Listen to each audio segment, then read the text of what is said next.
Good morning, everybody. I want to call to order the February MTA Board Meeting. Let's hear the safety announcement and then from our public speakers. Your safety is of the foremost importance to the MTA. Therefore, we ask that you listen and adhere to the following instructions. If you witness an emergency, notify emergency personnel in the room and call 911 immediately. Please follow any audible instructions provided through the public address system or visually on screens in the event of an emergency. If an alarm sounds, wait for a public address announcement and follow instructions. If told to go to another floor or to evacuate the building, leave all unessential items behind and use stairwell A just across the main hallway or stairwell B down the hallway past the elevators.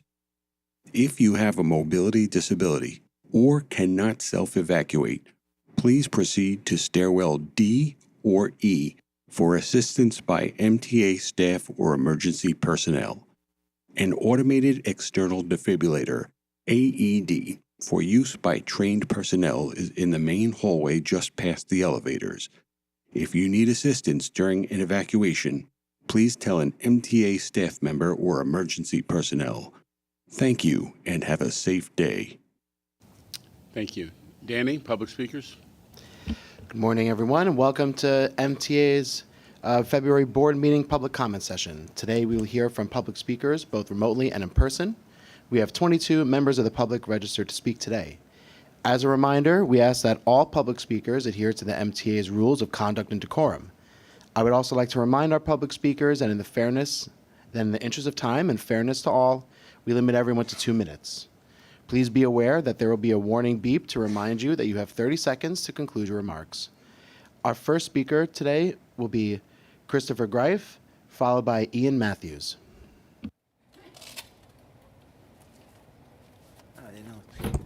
Good morning, everyone. I'm Christopher D. Greif, and just to let everyone know, accessibility is important to everyone. I know MTA, you guys are pushing, and we are so happy to see the 149th open elevator in the Bronx. I want to thank you so much because the Bronx community and the people with the councils of people with disability are extremely happy because now they don't have to go all the way into Washington Heights to connect to another bus to finally get on the accessible station. And thank God those buses are moving. But I do want to make clear that we need the congestion price for people with disabilities and seniors. It is extremely important why we need it because we need the elevators, the ramps, and everything with accessibility needs. We just need it from the Long Island Railroad to Metro North, from the buses to the Accessorite, from the Accessorite to the subways. Everything we need to make sure we're fully funding, and let's pray that we never see a fare hike or ever see cuts on buses or trains ever again. Because a lot of people who travel, we need that for a reason. And we need to make clear that the fare invasion in any borough, or doesn't matter if it's upstate New York or Long Island, we need to be clear that we need to make sure that MTA Police and NYPD are working with the community, which they are. We have to work together as one and stay strong and united. Thank you. Thank you for your remarks. Our next speaker will be Ian Matthews, followed by Charlton D'Souza.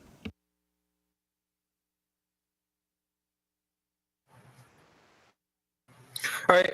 Hi there. My name is as there was stuff I forgot to mention in the last board meeting, like service on the B line in the Bronx in the morning rush hour is horrible. Local train. The D should be making local stops in the Bronx when this happens, which really it barely does. Another thing I'm grateful to see, I'm glad to see more NYPD officers on the platforms and stations in Manhattan. However, I'd like to see more in the Bronx, like on the B, D, and 4 lines, which I use, where I'm noticing more fare invasion and even people using the bathroom on the platform. More can be done. I want to make the subway safer, so let's make it safe for all of our riders and for transit workers. That's all I have to say. Thank you. Thank you for your remarks. Our next speaker will be Charlton D'Souza, followed by Miriam Fisher. Good morning, everyone. Charlton D'Souza, President of Passengers United. So what happened to me this morning? I get on the F train and I had to clean the seats because there was feces and urine on the seats. Yeah, welcome to our world. This is the stuff we have to deal with. And while I was doing that, a lady who had tissues with alcohol in it gave it to me. I mean, why do we have to clean the seats? Aren't the cleaners supposed to be doing that? So again, the subway system, I'll say this again, is in crisis because we have homeless individuals sleeping in every car. I've been getting pictures from people all over the system. It's happening. And, we need to get control of the situation, especially with the bed bug stuff, on the trains with people with garbage bags, shopping carts. Once those bugs go inside the heating units, that's it. They're all over the place. And, the bus was clean coming here, so thank God for that. But in terms of safety and security, I'm going to say this again. Our police officers, our transit employees, our cleaners, station agents, conductors, train operators, they need a sense of safety because nobody should be getting mugged, assaulted, or killed on the subway. So starting this week and next week, we'll be out protesting. We're going to be going to elected officials' offices demanding that they prosecute repeat offenders in the subway system and that the district attorneys start prosecuting, that they start holding these people accountable. Because what happens if a transit worker, God forbid, is killed? And remember, we're coming up on the anniversary of Garrett Goebel, who was killed by a shopping cart fire. He was a train operator. So yeah, I mean, nobody should have to work in fear. Passengers should be able to come in the system, be okay. But I need all of you board members to back the advocates up on this. We've got to tell the district attorneys, start prosecuting. That's it. Thank you, guys. Thank you for your remarks. Our next speaker will be Miriam Fisher, followed by Jason Anthony.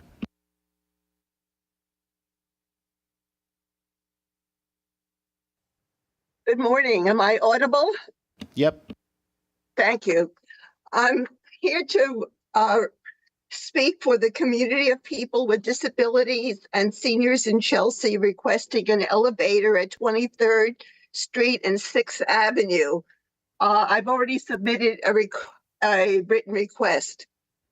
I am aware of the need for the transit deserts of the outer boroughs, but Chelsea is an accessibility desert.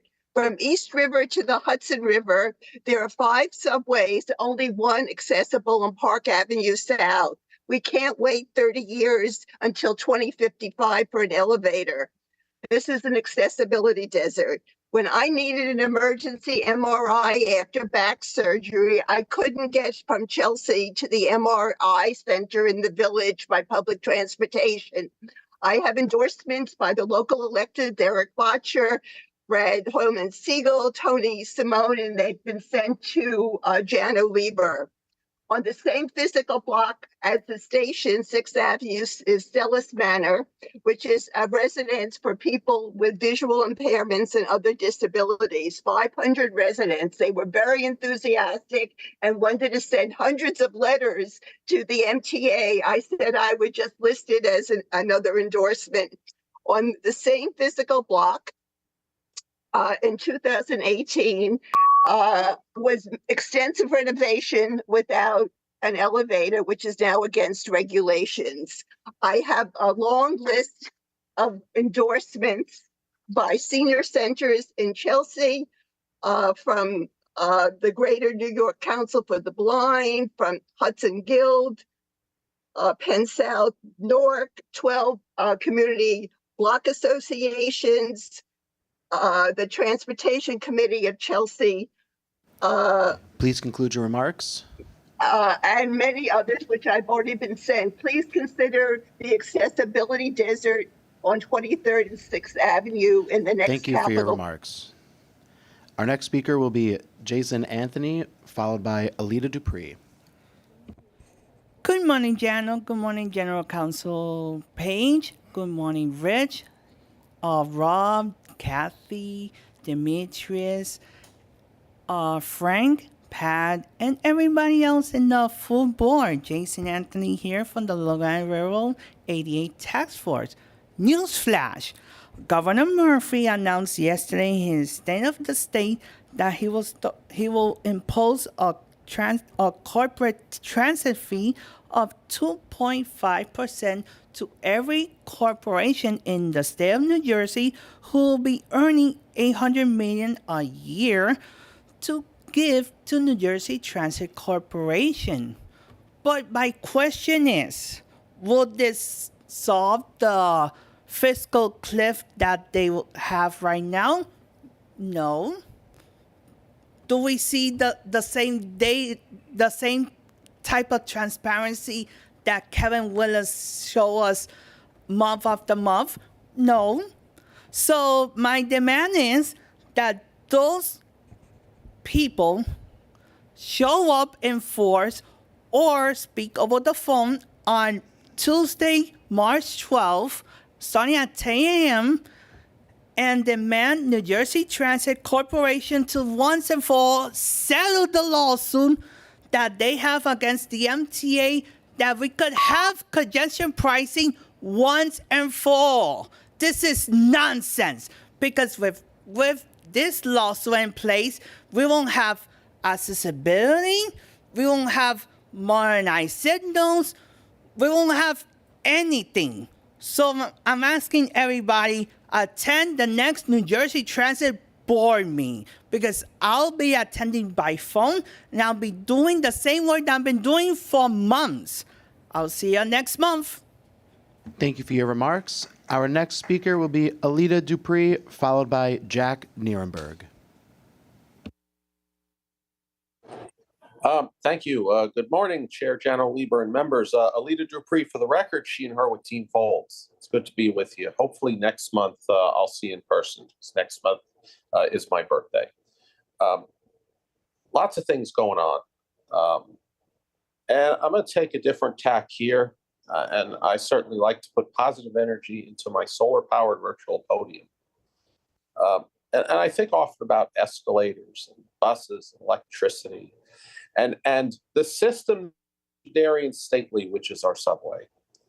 I think back to 1976, when my cousin gave me a copy of Songs for Beginners by Graham Nash.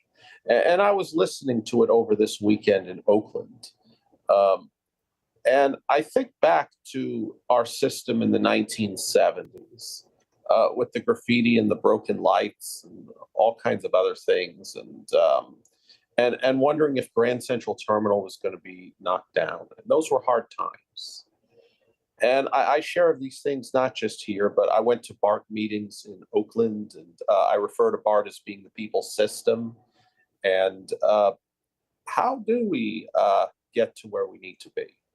I'm going to say this, that I believe that congestion pricing is absolutely essential, especially for me, as a person with profound disability, that congestion pricing is a program that speaks to me and includes me and gives me hope. Sometimes Jerry Rafferty's Baker Street sounds melancholy, but hearing the saxophone solo near the end gives me much reason to be hopeful.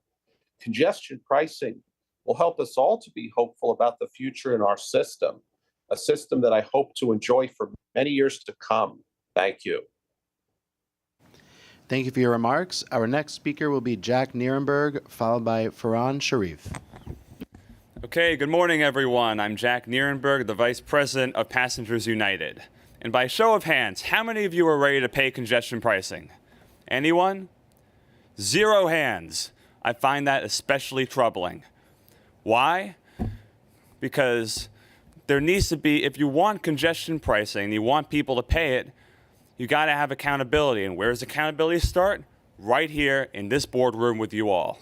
And one thing I find especially troubling about the plan, I've already expressed my point on my views on congestion pricing, so I'm not going to go into that right now. But what I find especially troubling is that transit workers are not exempt as part of the contract. It's not in there. So why should anyone in this room be exempt from the plan when those who are actually moving the system and are not fortunate in this same way are paying the fee to get in, especially overnight from transit deserts?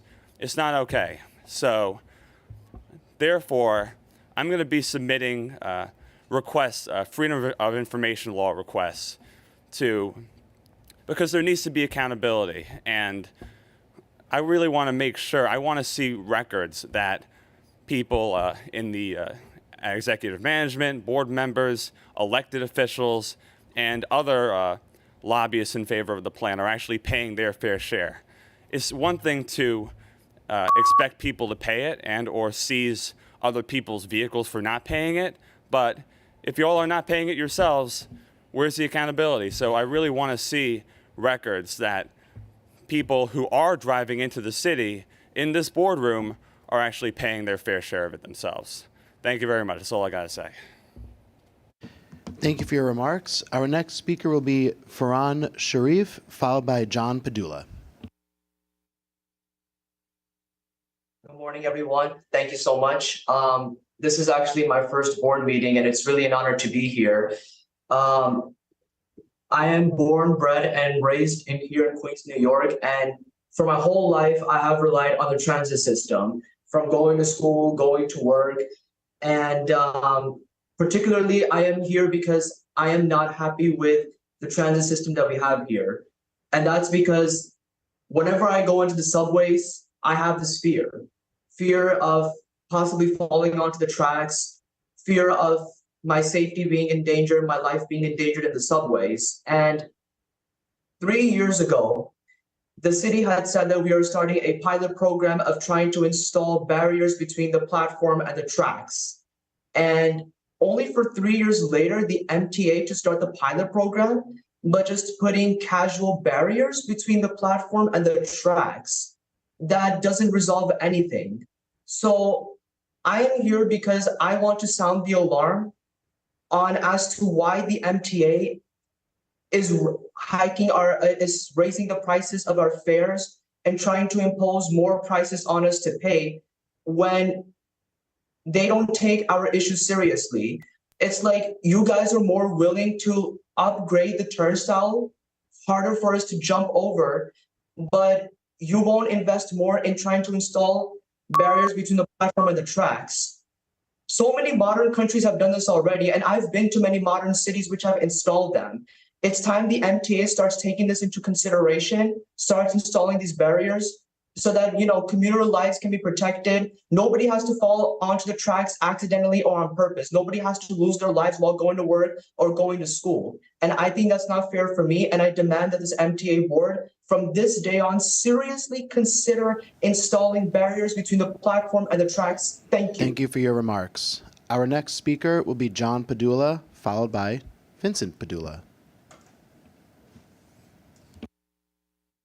Talk about a 1-2 punch. All right. Good morning, ladies and gentlemen. My name is John Padula, and I'm a supervisor with Educational Vision Services from New York City Public Schools. I'm also the newly elected chair of the Advisory Committee for Transit Accessibility. You often hear me say never to mistake disability for inability. And as a blind person, my barriers to the environment, my challenges are way different, though, than folks with other disabilities. But I want to be careful whether what group we're talking about or what group there's a concern for or issue with, that we never pit one group against the other. And this is why it brings me great joy when I hear leadership actually bring up and discuss initiatives that do go beyond elevators and escalators and more comprehensive layered approach.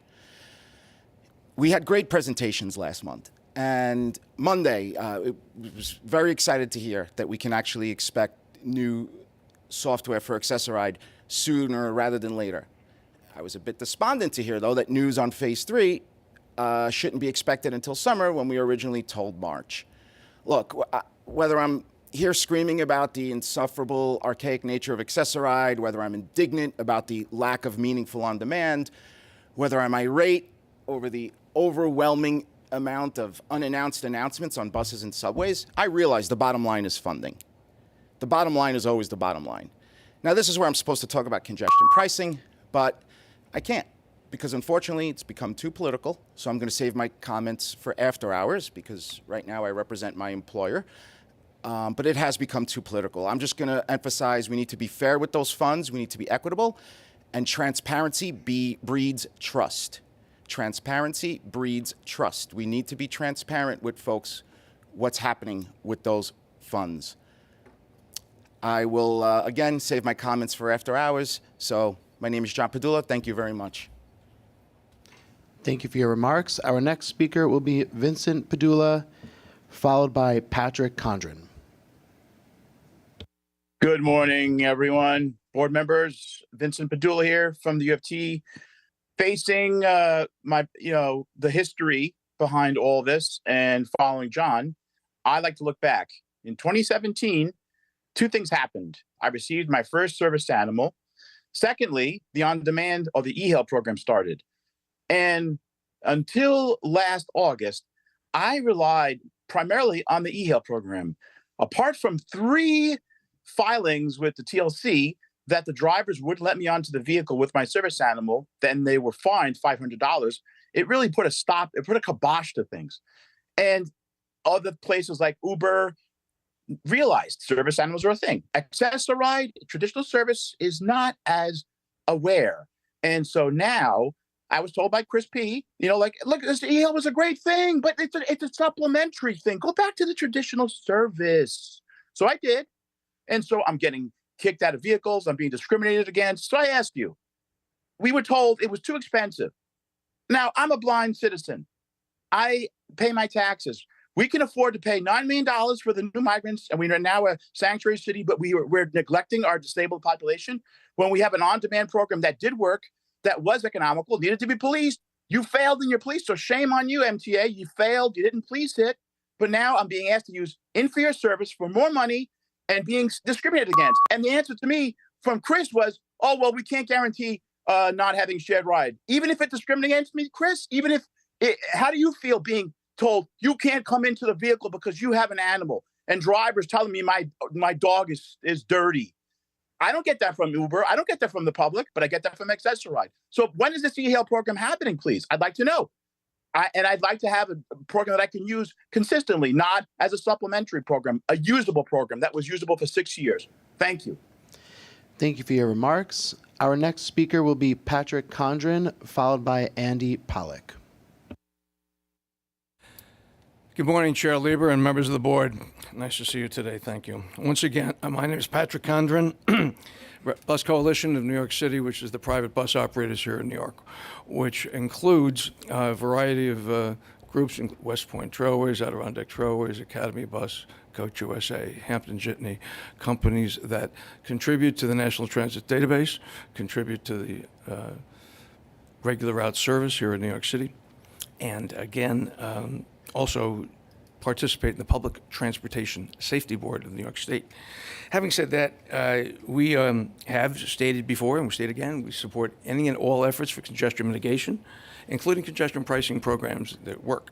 I appropriately, with exemptions, as identified, thank you, of private bus carriers that are contracted with the city and state of New York and/or with a government contract, and pointing out to you clearly that those carriers are not always under contract. There are a number of companies that are not directly under contract, but provide regular route service.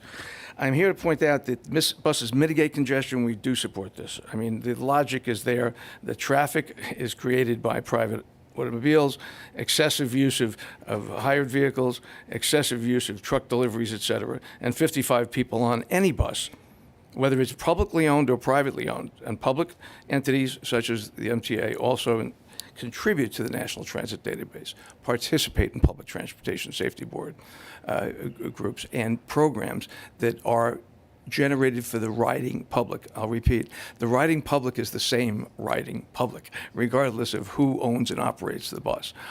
Notwithstanding that, it was 100 years ago, 120 years ago, though it be the subways, even the bridges and tunnels, many of them, not all, were privately owned and operated, and certainly the bus companies were.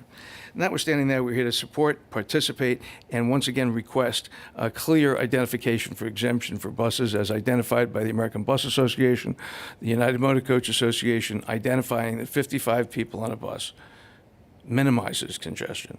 And we respectfully ask you to consider that again, and we're available anytime to talk about it. Thank you again. Have a great day. Thank you for your remarks. Our next speaker will be Andy Pollock, followed by Lisa Daglian. Good morning, Andy Pollock for the record, Passengers United. So, I'm going to discuss my trip on the Q46 bus yesterday. First things first, at Long Island Jewish, Unit 8841 comes on. The good news is there was a sign for the Queens Bus redesign on board the unit. But guess what? We left the hospital early again. We were supposed to leave at 2:27 and we left at 2:24. So that pattern is still continuing. Second issue I noticed, Union Turnpike and Lakeville Road, the bus stop has tape all over it. And this also is a bus stop for the N25. So I don't know if MTA controls that bus stop or if Nassau County has leverage over that bus stop. And one more thing I want to mention, somebody gets on board the bus, and let's just say that a teenage girl was name called on board the bus, and the person gets off at 251st Street, and an announcement is said on the bus, see something, say something.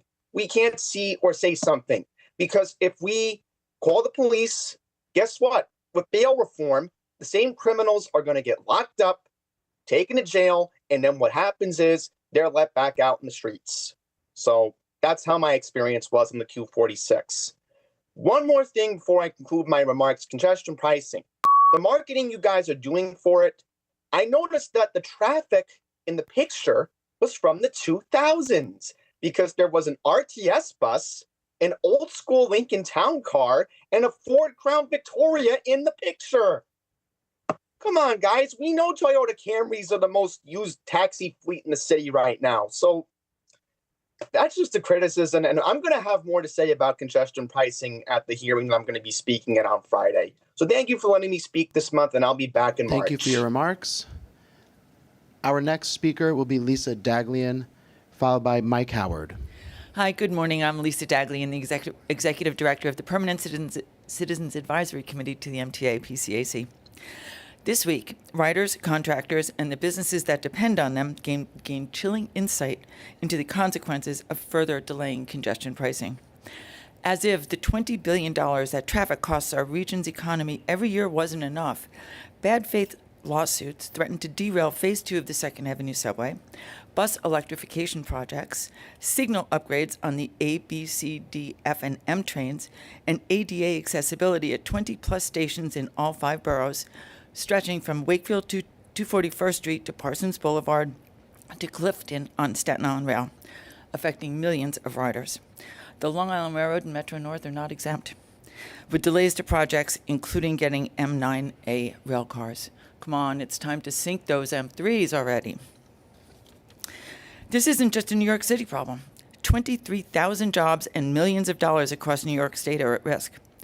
Pro-traffic advocates, professional protagonists, Twitter doomsday sayers, and Insta-reelers are concocting sky-is-falling scenarios about how cleaner air and better transit will spend the end of the region that is literally run on transit for over a century.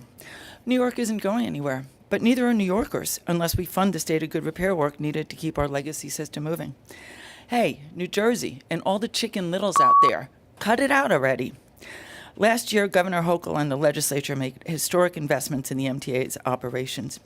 But now we're at a crossroad. We can either keep up the progress or blow a $15 billion hole in the capital budget, return to the bad old days like the all-too-recent summer of hell. That's why it's crucial that riders' voices are heard during the upcoming congestion pricing public hearing starting tomorrow. For those who can't make it, we've made it easy to submit comments to the MTA by going to our website at pcac.org/bettertransit. Thank you. Thank you for your remarks. Our next speaker will be Mike Howard, followed by Tanisha Larabors.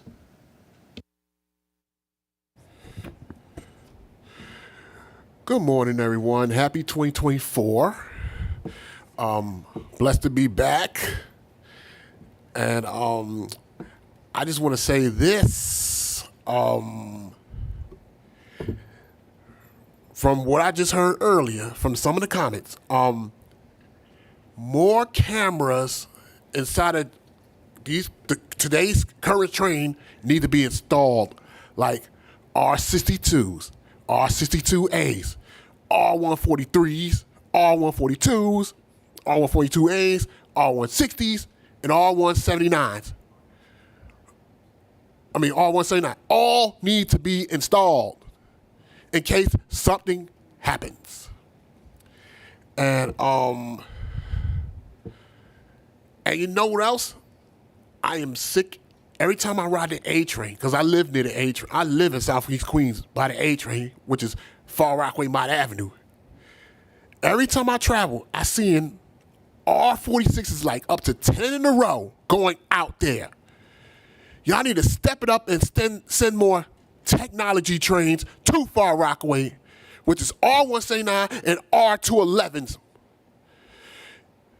You know what I mean? And I'm going to say a little bit about these buses. One day I was in downtown Brooklyn. I saw a few articulated new flyers on the B38 without DIS system. Some of them has them, some of them doesn't.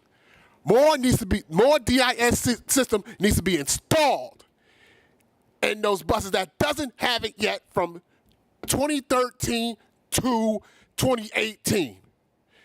It needs to be installed. It needs to be installed quickly. Thank you very much. Thank you for your remarks. Our next speaker will be Tanisha Larabors, followed by Nia Rollins.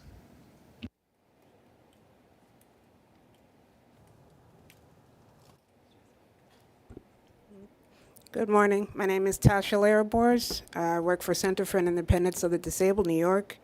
I'm an advocate for the disabled. Once again, I want to talk about Access-a-Ride, but this time recertification. I've spoken to a number of people with obvious disabilities. They use Access-a-Ride the first year, but the following year when they go to recertify, they get denied. And when they read the comments are very interesting. I've heard comments from psychologists saying, oh, this person does not have such and such. Also, having folks that are blind who have to go for recertification to once again prove that you're disabled. I really would love to understand the whole process of recertification. You know, if this is something that has to be done yearly, but you have an obvious disability. You have doctors' letters that state that the person's disability is permanent. So that is something that really needs to be looked at, because it really does not make sense for someone to have to go every year. 1 minute you get the service, the following year you get denied. So please, take a look at that. Thank you. Thank you for your remarks. Our next speaker will be Nia Rollins, followed by Jean Ryan. Hello. So I just wanted to speak about the Q10 bus new proposal for South Ozone Park.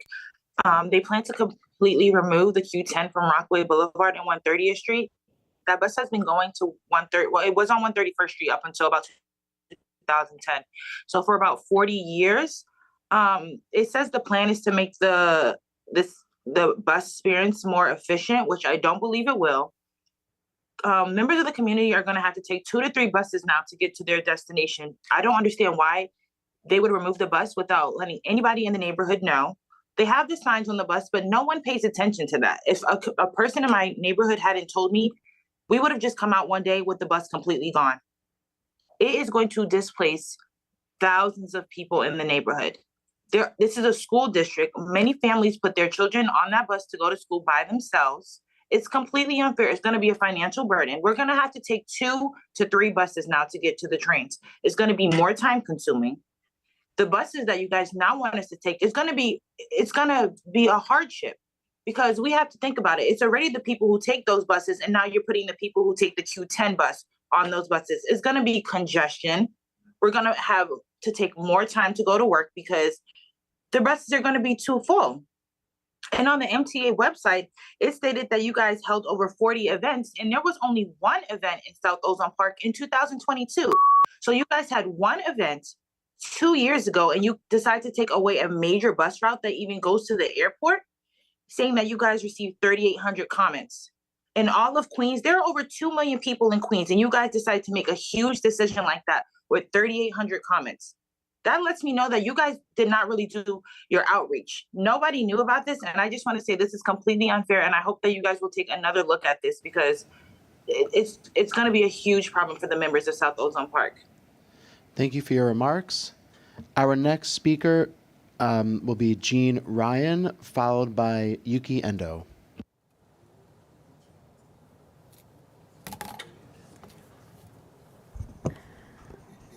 Hi, my name is Jean Ryan, and I am president of Disabled in Action of Metropolitan New York, DIA for short. We need more elevators as well as a solution of the gap problem for wheelchair users, especially motorized wheelchair users, so we will be able to use the subway. Motorized wheelchair users can't do wheelies. Our chairs weigh too much and they're not flexible. But we also need good and thorough maintenance of the elevators and all that entails. Fix the elevators, sign on the dotted line, and settle the case. Thank you. Thank you for your remarks. Our next speaker will be Yuki Endo, followed by Bibi Shah.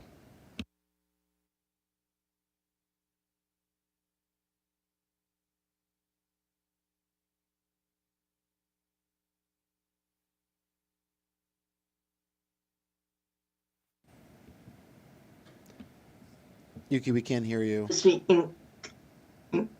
Incorporating because of the MTA Board Authority. At the say thank you for building up RT11 and 9 and 8 plus BA5. I had a great memory riding on this cars. I am grateful for MTA expanding the access station on the subway train. I do not support congestion pricing because of the taxi rideshare drivers were after long distance bus driver. All this should be allowed to enter for free, including sightseeing buses. And they need to enforce pre-building at the subway station, including Staten Island, St. George. I'm glad to see that a subway barriers on the subway platform on the rear icing. If the congestion pricing happen via the rush hour, which is the a B line, BX, and 4C, Brightburns Midtown bus will be affected by this bus cost higher than the anti-coach buses and use network. Thank you. Thank you for your remarks. Our next speaker will be Bibi Shah, followed by Iris Kelly.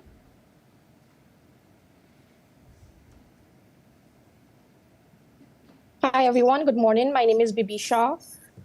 I'm here to represent the people in South Ozone Park. I would like to let you know of an incident that happened in South Ozone Park where the Q10 Kew Gardens bus was removed in June 2023.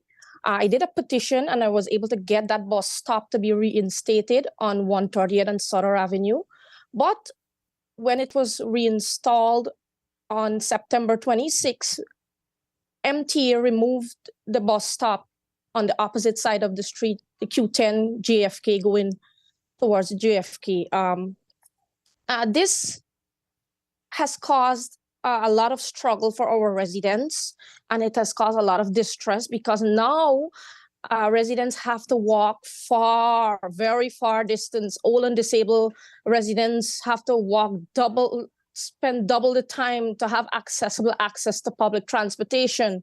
When I investigated and asked MTA why they did this, they said it was because of a poor bus ridership in this location, Southern 130th Avenue, which is false information. I also did an investigation and found out because a resident knows someone in MTA and has affiliation with that person, that is why they removed the bus stop. This is very unfair for us because old and disabled residents and all of us have to struggle to get to the bus stop to be able to get to work. Also, another problem that has been affecting our location is that MTA has a new bus redesign plan where they want to take away the Q10 running on 130th and Sutter 130th Street and Rockaway Boulevard. And this is going to cause you for your severe remarks. hardship. Our next speaker will be Iris Kelly, followed by Bruce Hain.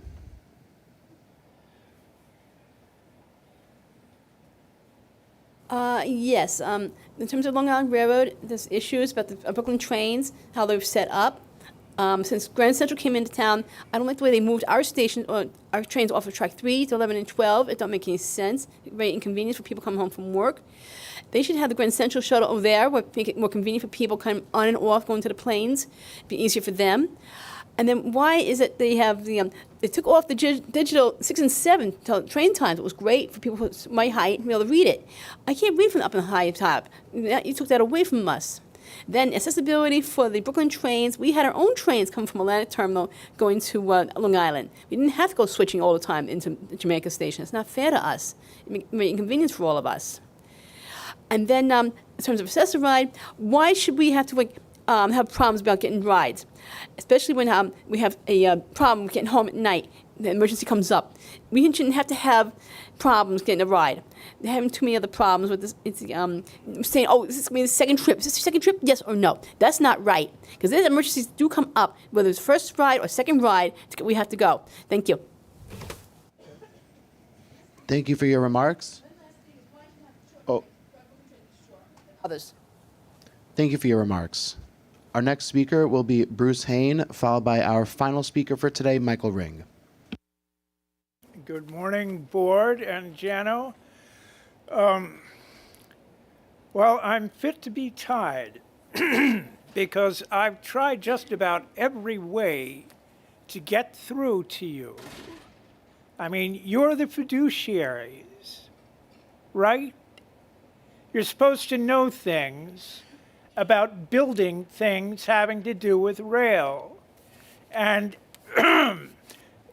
we see this picture in the book of the excavations that have started where you're going to build this ridiculous bridge. It's lunacy. You don't want to do that now. You do it. I've tried everything. I've given you a stack of papers that cost me $50 and lots of running around. And I don't think you read it. There was a paragraph that was entirely underlined. And it said, you know, you have to do something. You have to get in touch with me unless you want it to be respondeat superior. We'll try something like that because that's what you've got to do something about it. You can't go on like this.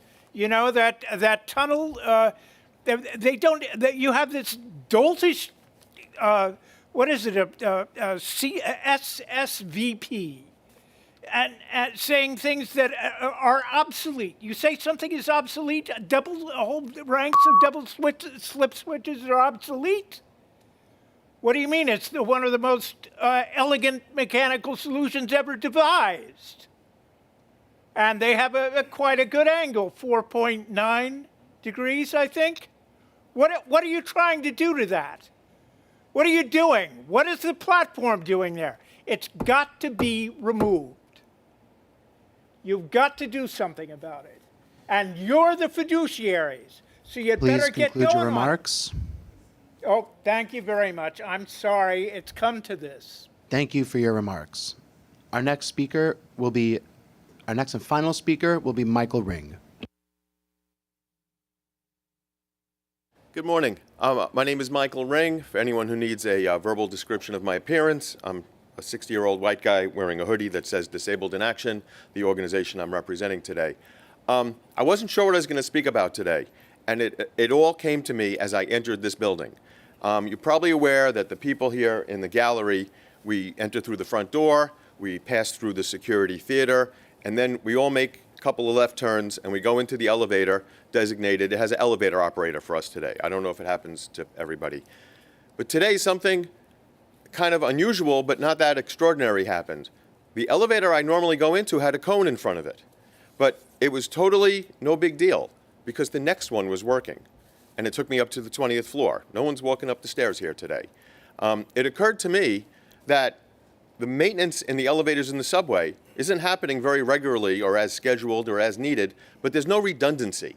When you're on the subway and the elevator's broken, there's no next elevator to step into. This building has 20 or 30 elevators. If one is broken, you don't even know. But if the elevator is broken across the street, people aren't going home. They have to roll or limp to the next station that's accessible. It's a trip. Here, they're close together. Where I live in Brooklyn, they're far apart. Having a lot of elevators is great, but they have to work and they have to be dependable. Here, they work and they're dependable, but out there in the system, they're not. We don't count on them. So no, people aren't traveling by subway who rely on elevators.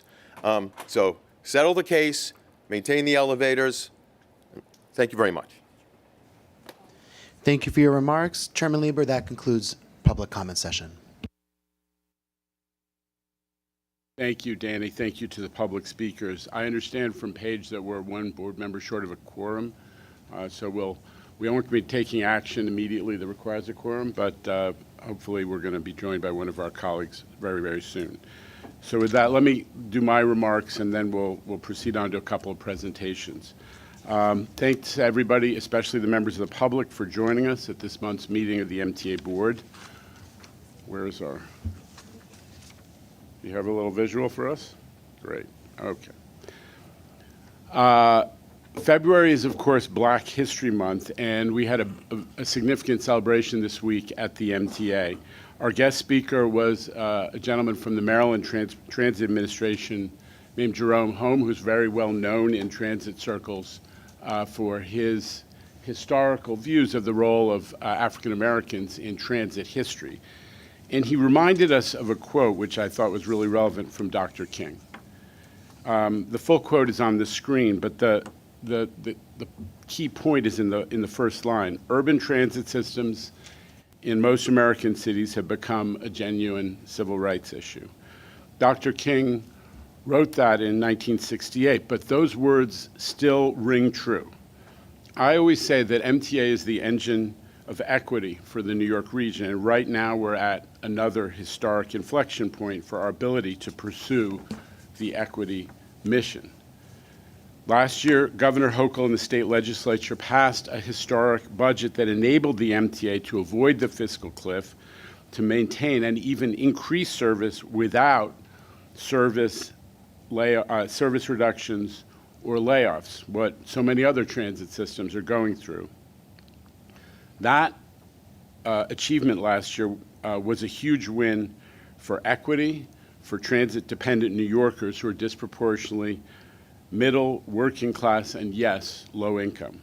Now we're looking ahead to the next challenge, congestion pricing. In the coming months, we're facing another choice that is really at its bottom all about equity, whether we are going to prioritize the 90% of commuters who use mass transit. We hear a lot about folks who elect to drive to the central business district. They're 10% of the people who come to our central business district, and whether we're going to prioritize cleaner air and safer streets as well.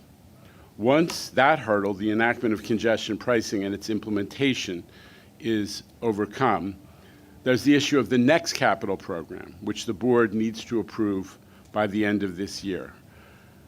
So it's about equity. Are we ready to fund the investments needed to create a truly equitable and sustainable regional transit system, a system that is accessible to all, affordable to all, that serves more neighborhoods and more New Yorkers, a system that truly responds to the civil rights challenge laid down by Dr. King?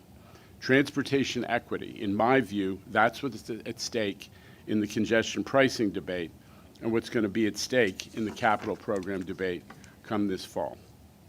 We have been preparing for this moment at a time when so many peer agencies are facing cuts. The MTA team has been able to improve and expand service in anticipation of congestion pricing going into effect. The service increase enabled by Governor Hochul cut wait times on 11 lines. On the LIR, the 40% increase in service that we've implemented this year has delivered 300 more daily trains, another 70,000 trips per year since we opened Grand Central Madison. And we have been budgeting to continue increasing bus service as our borough-by-borough bus network redesign is implemented, starting with an investment of $20 million more per year for bus service for Queens. More transit, more buses, more equity. And there's more to come for previously underserved communities. We're building the Metro North Penn Station Access Project so that Amtrak trains, which have been breezing through the Bronx without stopping for over 100 years, aren't the only trains in that part of the Bronx. Instead, we're going to bring new rail service within a mile of 500,000 residents. Co-op City, Parkchester, Morris Park, Hunts Point, new service. We're building 2nd Avenue Subway Phase 2 to deliver on that long promise extension to East Harlem, which is New York's most transit-dependent neighborhood, 80 years after it was promised when they were knocking down the 2nd and 3rd Avenue elevated trains. That's what I call transit justice. Now, I know there's also been a lot of talk, rightly so, about safety this week. And I'm pleased at the progress you heard about on Monday from NYPD Transit Chief Michael Kemper about turning around the upward trajectory in crime that took place during a very tough January. But let's not kid ourselves. Subway safety is also an equity issue. Our riders, disproportionately working class, middle class, and yes, low income, our riders rely on the transit system to get to jobs, education, healthcare, and everything in between. The system needs to be safe and to feel safe for them. Otherwise, they won't be traveling and will have essentially cut off their access to opportunity.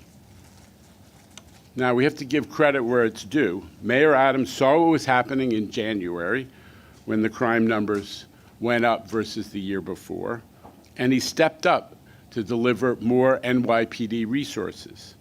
There are now an additional 1,000 officers daily patrolling the subways, and it's having an impact.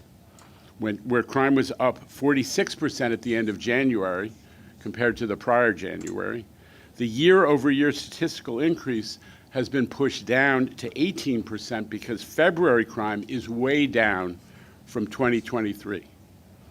And we know that the surge of cops is being noticed and appreciated by our riders. We hear about it in every survey. It was reported on just last month by John Kaufman. Our riders tell us that the one thing that makes them feel safe is seeing uniformed cops, that the one thing that most would incline them to take the system more is a feeling of increased safety and seeing more police presence. We hear about it again and again, and we have to respond. Subway safety is also a matter of equity for our diverse workforce. They ought to be able to clock in every day with the expectation that their workplace is safe, and right now, folks who work at the MTA, folks who are in the system, especially the subway system, are feeling uncertain about that, and some of our bus drivers as well, I would emphasize. We've all heard about a few truly despicable attacks on transit workers recently. There are people out there with a history of violence, near book-length rap sheets, I might add, who are targeting our employees, getting arrested, and then walking free to do it again. I'm not exaggerating. This year, there have been 4 people arrested for attacks on MTA workers. Between them, they had 49 prior arrests, just the ones we can talk of. Just the ones we can talk of. And last year, the police made 43 arrests for assaulting our workers. How many indictments? 11. 11 indictments out of 43 arrests for assaulting MTA workers. We need, our partners in the criminal justice system to take action. Last week, there was an individual was arrested in the transit system who had 47 priors, 28 convictions, mostly for transit crime. This time he was arrested for felony narcotics and for a grand larceny on an older woman. And it was his 6th arrest this year, 6th arrest. Bail was requested. Credit to the DAs who did that. The judge elected to let him walk.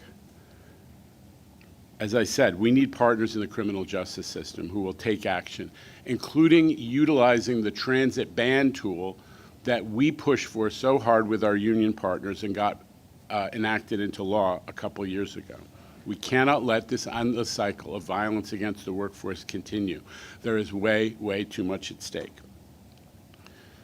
Safety for our workers, but also because the importance of our system to the city and to the region. We cannot allow the perception of safety or the lack of it to scare people away. I'm going to stop there. That's really what I wanted to talk about today, is safety and about equity. Those are the two issues that are really at the forefront right now. I want to thank the board. These are, challenging times and historic times for the MTA. We would not have been able to, mount the effort that we did on the operating budget, the effort that's going into preparing for the capital budget, to do all the work that's necessary to deal with this historic moment of congestion pricing without support from a really impressive group of people. I also want to especially acknowledge there are some transitions taking place. Mr. Miranda has noticed his intent to resign pending the confirmation by the Senate of a replacement. I just want to acknowledge your tremendous service. Some of our other colleagues, Mr. Chu and Mr. Fleischer, the holdover clock is running out on them, but folks have indicated that they are being nominated to serve on the board yet again, but I just want to acknowledge that milestone as well. We could not navigate these incredible moments without your support. I want to change to another good milestone for our board. If you recognize the microphone and you recognize the people, of course, Andrew, you don't know when this was from because this could have been any of the last, the last century, because Andrew Albert is in the photo. But Veronica Vanderpool, the former MTA board member, has been designated as the acting administrator of the FTA. This is, we all know Veronica. She's amazing. She is a transit pro. She's been the deputy administrator of FTA. She was a leading advocate, and she served impressively for years on the MTA board, and we are just thrilled to be able to have a partner who knows New York and somebody of that caliber in this important role. She's going to be responsible for making sure that all that Biden infrastructure plan money that is meant for transit gets out the door, and we're here to help her make sure it gets spent. And we're going to work with her a lot. I'm seeing her actually tomorrow when there is she'll be in town for an event. With that, I want to turn the mic over to Dr. Allison DeSereno, who has been the leader of the team that has done all of the detailed preparatory work for both to make the case through the federal environmental process, but also to plan for the implementation and oversee the implementation of congestion pricing. We are at the point where the infrastructure necessary to implement congestion pricing and to actually manage the congestion relief zone, as it's being denominated on all the signage, is ready to go. And that's because of Allison and her team. So Allison, bring us up to date, please. Thank you, and good morning, everyone. As we get closer to a go-live date for Central Business District tolling, we've been getting a lot of questions related to what kind of information is going to be available once the program begins. So I'm going to take just a few moments to start with a summary of what we'll be monitoring and reporting on in the coming months and years. There are a number of monitoring and reporting requirements in the legislation, and we've added commitments through our federal environmental review process. As you can see here, we'll be looking at traffic congestion in and around the central business district, types of vehicles, volumes, VMT as we call it, taxi and FHV use. We'll be looking at transit ridership and average bus speeds, air quality, pollutants, greenhouse gas emissions, and we'll be looking as well at how are we doing with respect to the mitigation commitments from the environmental review process. How are we doing in terms of implementing? What kind of impact are they having? And then revenue and expenditures. Importantly, we've also committed to making this data analysis and any visualizations available in open data format to the greatest extent practicable. Updates will be provided on at least a biannual basis as data becomes available and analysis is completed. In essence, we're going to be very transparent about all of this. But for the remainder of the presentation, I'd like to focus on the system itself and the infrastructure. At a very high level, the system will work much like other toll systems in the region, including our own. For consistency, customers will be able to use EasyPass or tolls by mail, where an image is taken of the license plate and a bill is sent to the registered vehicle owner. This system, however, is also going to be built to allow for additional technologies in the future. As with today's toll systems, the back office customer service center will provide the account management services for EasyPass and tolls by mail customers, the plan management for those with discounts or exemption plans, and our customer service functions. By using the same back office as the other New York agencies, there'll be consistency in the customer experience, which is important, so people have the same look and feel that they're used to. Central Business District will be added to existing statements and toll bills, and the back office staff is trained already and continuing training to assist customers with specific questions related to the program, including those related to discounts and exemption plans and credits for those who are eligible. The testing of the back office system will be done with other regional tolling agencies from the entire EasyPass group so that we know if you come from Florida, if you come from Delaware or Maryland and come into the city, you'll be able to get the toll on your either EasyPass statement or your tolls by mail bill accordingly. And as you can see here is just a mock-up of an example. To make it very clear for people, those who are coming through, they'll see it just as they do today. They'll see all the different tolls they've taken. We will have the crossing credits for those who are eligible for them identified specifically on the toll bill so that they can see, or their invoice, their statement, excuse me, for EasyPass, so that they can see this. So the locations. The roadway toll system and infrastructure is located at entrances, exits, and along the excluded roadways. The northern boundary generally has detection points between 60th and 61st Street, and importantly, the infrastructure is designed to fit the urban landscape. Where possible, we're using existing infrastructure. In fact, roughly 95% of the infrastructure is already installed. The final locations are being worked on as we speak, and just this morning we had an additional location completed. Con Edison and Verizon are enabling power and communications respectively, and more than 50% are already in some level of testing. For those who haven't already seen the system and infrastructure, that's actually a good thing. It's purposely designed to have a small footprint and fade into the urban landscape. Where possible, we've been using existing infrastructure, and in fact, roughly 35% of the locations are using infrastructure that's already existing. That's sign infrastructure, pedestrian walkways, overpasses, for example. The new infrastructure is poles and mast arms, similar to what's seen throughout the Central Business District today. And as you can see in the pictures here, on the left is an example of one of the locations where we have current infrastructure over in the Tribeca pedestrian bridge. In the middle is Broadway between 60th and 61st Street. This is a mast arm. And then on the very far right, you'll see the Central Drive or in Central Park area. And again, as you can see, it fades right into the landscape. Importantly, we're using infrared illumination, so there will be no light pollution from the system. This will help with respect to those working or living nearby, but it's also important for birds and other wildlife that are sensitive to light pollution.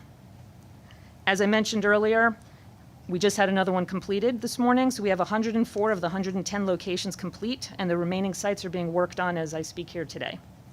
Con Ed and Verizon have been doing their electrical and communications hookups, and as I mentioned, we're well underway and nearing the end of the build. So infrastructure also includes signage. As Jano mentioned earlier, this is the kind of signage you'll be seeing. We'll be referring to it as the congestion relief zone. The entry and exit locations will be clearly marked, and there will be plenty of advance notice so that people who don't want to come into the zone can divert accordingly. The photos on the right show renderings of the signage along Fifth Avenue.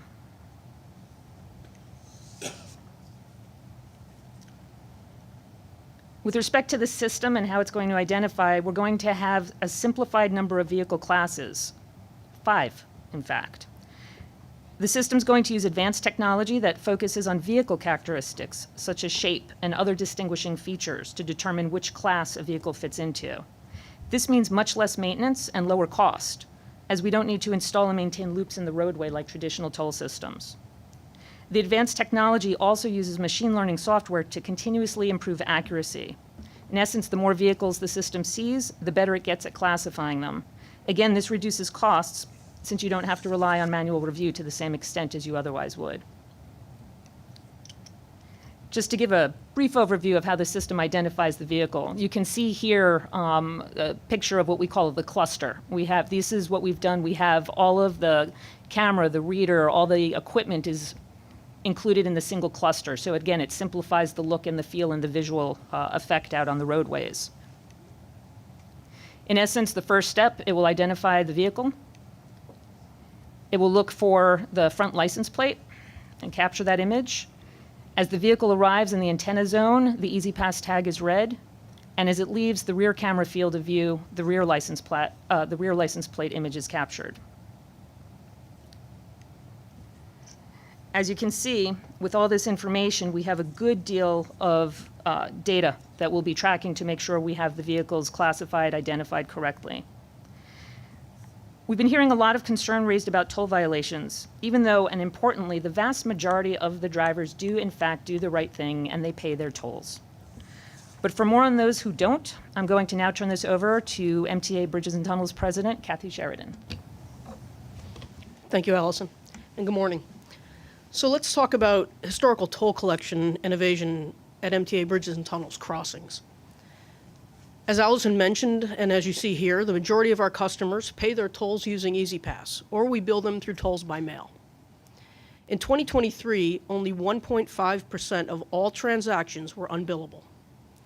And even though unbillable is a small percentage, every dollar is important. Unbillable comes in 2 categories: those under our control and those not under our control. As you see here, we've reduced by half system-related issues such as degraded images due to weather or duplicate reads. We've done this primarily through improved technology and repositioning of hardware. Here are subcategories of what we don't control: unregistered vehicles, covered and obstructed plates, and fraudulent plates. All of these have more than doubled in the past 4 years. These are drivers who are intentionally stealing from the rest of us. In 2023, the dollar amount of these 3 categories was almost $50 million. $50 million buys 30 electric buses, or 1 ADA station improvement, or 4 pump room rehabs. These are real capital needs that don't get funded because of these scofflaws. Let's look at intentional violators in action. This isn't a leaf blew onto my plate, or my plate was dirty. They bought these devices to mask their identity of their vehicles. And those who can afford to buy these expensive cars can afford to pay their fair share. But it's not just tolls. They also intentionally evade security cameras, red light cameras, speed cameras, and bus cameras. These are the same offenders who drive uninsured vehicles and are often committing serious crimes in our city. I'm happy to report these 2 were pulled over by MTA Bridges and Tunnels officers, and 1 was arrested. So what are we doing to reduce this upward trend?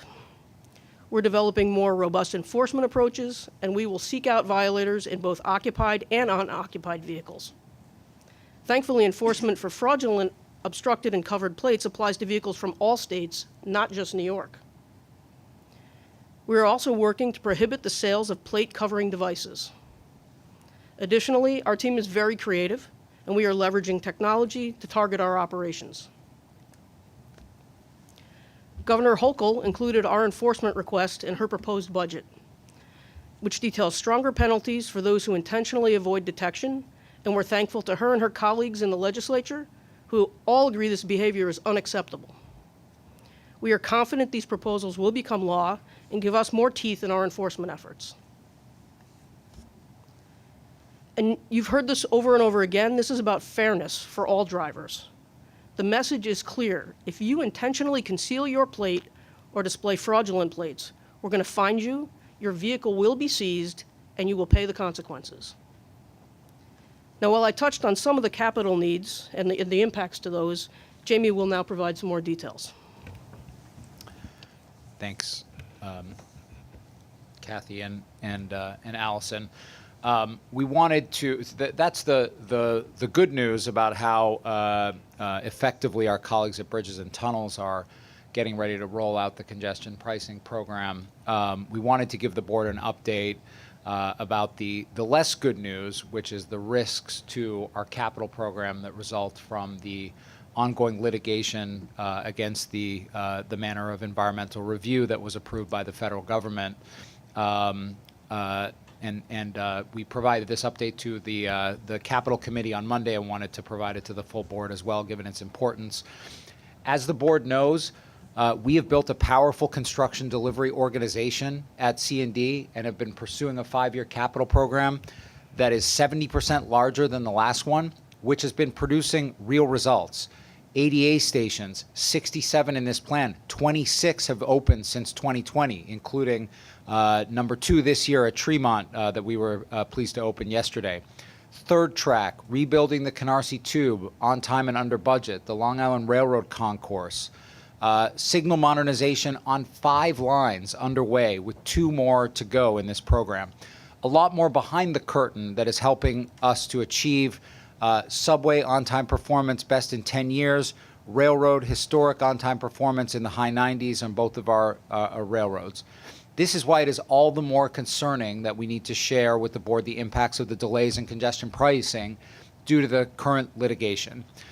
Congestion pricing is foundational to the MTA's capital program, as you see here, especially to work that will improve and expand the system and make it more accessible.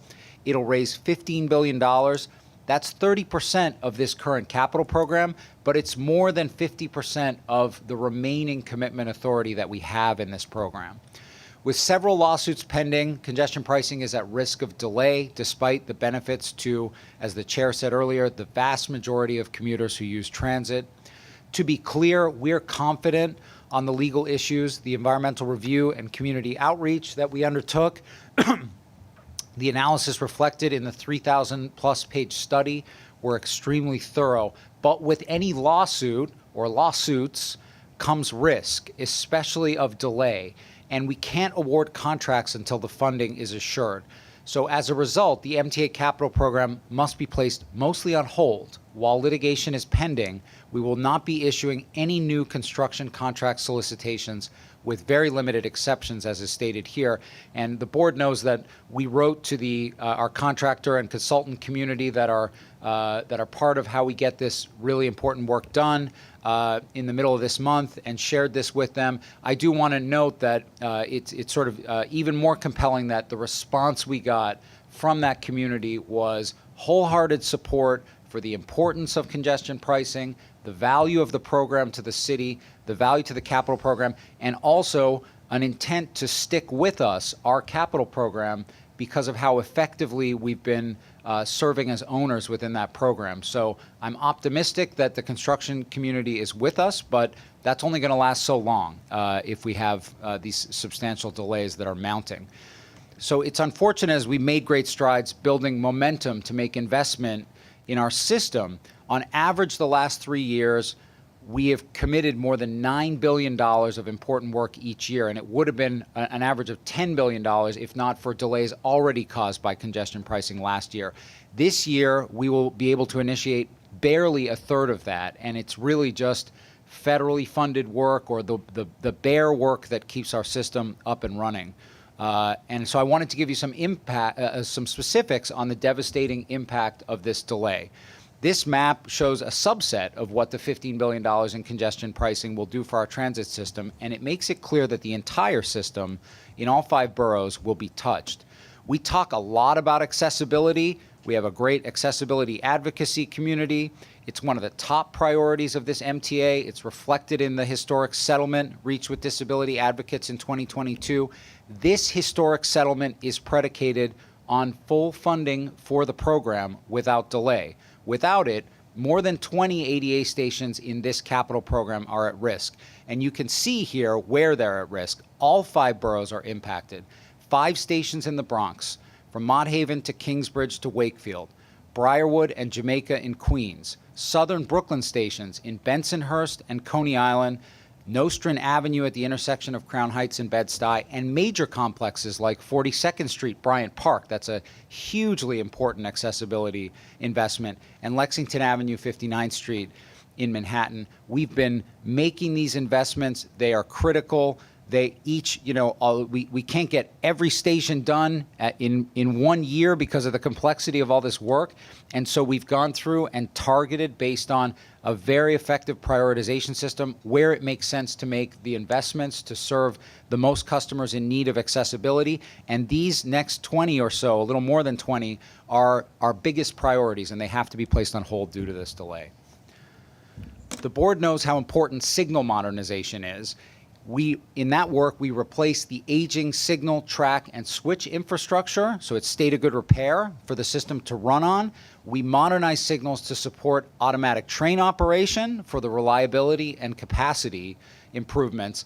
On the 7 line, where CBTC was installed first, on-time performance rose from 68% to more than 90%. Late last year, we were forced to put CBTC upgrades on the Fulton AC line in Brooklyn. That line, the A runs all the way to Far Rockaway. It's a really important line. It remains on hold, as does now the 6th Avenue line, which will improve service across the B, D, F, and M lines throughout 4 boroughs. Between these 2 projects, more than 1.5 million daily riders would stand to benefit from CBTC improvements, all the way to Far Rockaway, up to the Bronx, northern and eastern Queens, including in transit-dependent neighborhoods like Bed-Stuy, East New York, the Lower East Side. Just on these lines. And Jamie, if you Yes, don't mind me please- saying, please, and Rich, these yeah, are our yeah. underperforming lines, the A, B, C, and D. We have conversations with the chair frequently about there's only so much Demetrius and his team can do. It is a huge focus of ours, but not having upgraded signal systems is a huge problem. Yeah, I appreciate that, and we actually, it's re-signaling is not easy. We work hand in hand between the 2 agencies, and we're starting to see some exciting results. And exactly as Rich says, there's a lot you can do, but really, when you can't rebuild the interlocks and the switches, and we can't automate train control and operation, we just can't get those benefits that we see on the 7 and the L. And so on these lines, we serve more riders than the next 5 largest subway systems in the country combined, just on these lines. Also at risk, another $1 billion in funding for new subway cars, like the new R211s now in service, and new cars that we're poised to purchase for Long Island Railroad and Metro North. New rolling stock is about customer comfort, and it's how we keep the system running as well. We've talked about this before. We've gone from mean distance between failure, which is how far a car can go before mechanical failure, of 5,000 miles in the 80s to above 200,000 miles today through the renewal of rolling stock, and we have a lot more to do. Now, those subway cars that were purchased in the 1980s are 40 years old. They're starting to decline, as everyone knows. As our 20-year needs assessment at the end of last year showed, we need to keep up the pace and replace them, or we will wind up with a new reliability crisis. That's what led us to the 5-year capital program system in the first place. Our sustainability program is also at risk. Congestion pricing will support the purchase of 270 electric buses on top of the 205 that we ordered at the end of last year, and just as critically, the installation of charging infrastructure at 10 depots to support them. Electrification is the core of our commitment to reduce the MTA's greenhouse gas emission footprint by 40%, 80% by 2040. It represents half of that commitment. That relies on congestion pricing. And those impacts are global, but they're also local. Electrifying the fleet that serves low-income neighborhoods with high asthma rates is a vital matter of environmental justice. Our electrification plan prioritizes environmental justice communities, so bus depots in historically underserved communities will be the first to replace diesel hybrid buses with electric. You'll see that again on the map. East New York, Harlem, Kingsbridge, those are the priority neighborhoods. We've talked a lot about the impact of this delay on 2nd Avenue subway. More than 50 years since the first groundbreaking, the promise of that. We have awarded that first early works contract, and that's proceeding, but we cannot proceed with the next contract, which is the major tunneling contract. That is on hold due to congestion pricing, and the entire program is at risk of delay, and each month of delay costs millions of dollars on our entire program, 2nd Avenue subway in particular. Beyond the projects that customers directly see, this will also impact reliability and state of good repair. It's more than 80% of the capital program is dedicated to core infrastructure. And while we've tried to avoid impacts to the most important state of good repair work, with a third of the capital program at risk, it simply isn't possible to avoid it completely. What's at risk? Structural repairs and overcoat painting on the D and F lines in Brooklyn, the 1 in the Bronx, the 7 in Queens, plus bridge rehabilitation on the 6 line in the Bronx, repairs to our power system to keep trains running, the ability to keep our shops and yards and bus depots running for our staff and to support good service. And this has impacts on the railroads as well. There are projects like remediating water conditions at Atlantic Terminal for Long Island Railroad, further electrification of the Hudson Line that are at risk. And this is not just about serving passengers. This capital program is critical to thousands of men and women who depend on these projects and the prevailing wage jobs that come with them for their livelihoods. Over 20,000 good jobs are supported by congestion pricing funding. And you can see that the impact is statewide. Nearly 1/4 of those jobs are in New York State outside of New York City. And our partners in delivery, private contracting and consulting firms who I referenced earlier, are also impacted. It's not just important what we're building, it's important how we build it. And the MTA is an important source of work for small businesses, minority and women-owned and disadvantaged business enterprises. We're #1 in New York State in terms of payments to those entities. Congestion pricing funding represents billions of dollars in work for those businesses. You've seen this graphic that we created for the 20-year needs assessment before, and we were looking into the future when we made it. But when you look closely at it, it really represents the choice that we have now. This is a real problem now. I mentioned earlier, 85% on-time performance on the subway and high 90s for both of our railroads. That's thanks to the work wholly attributable to our operating partners, but also thanks to the capital interventions that we've made since the summer of hell and everything that accompanied it. We can either invest in our capital program or we can return to the bad old days and see service decline. As of now, at least for the moment, we're headed down that declining path. We're making only the bare level of investment needed to award work with federal funding, emergency work, or keeping critical work going that is already underway. The level of investment that's needed to continue to maintain, improve, and expand our system and make it more accessible will have to wait until we can reliably commit the $15 billion made available to this program for congestion pricing. Thank you, Chair. Well, a lot. I just want to compliment Jamie and his team for conveying, I mean, somewhat, congestion pricing in some ways has been somewhat abstract, the impact for some time. And I think with this series of presentations and the information that you have shared, we're all starting to realize the impact that the delay can and is having already. And I just want to compliment again Dr. DeSereno and Kathy Sheridan. Is anybody surprised to learn that Kathy Sheridan was an officer in the United States Army?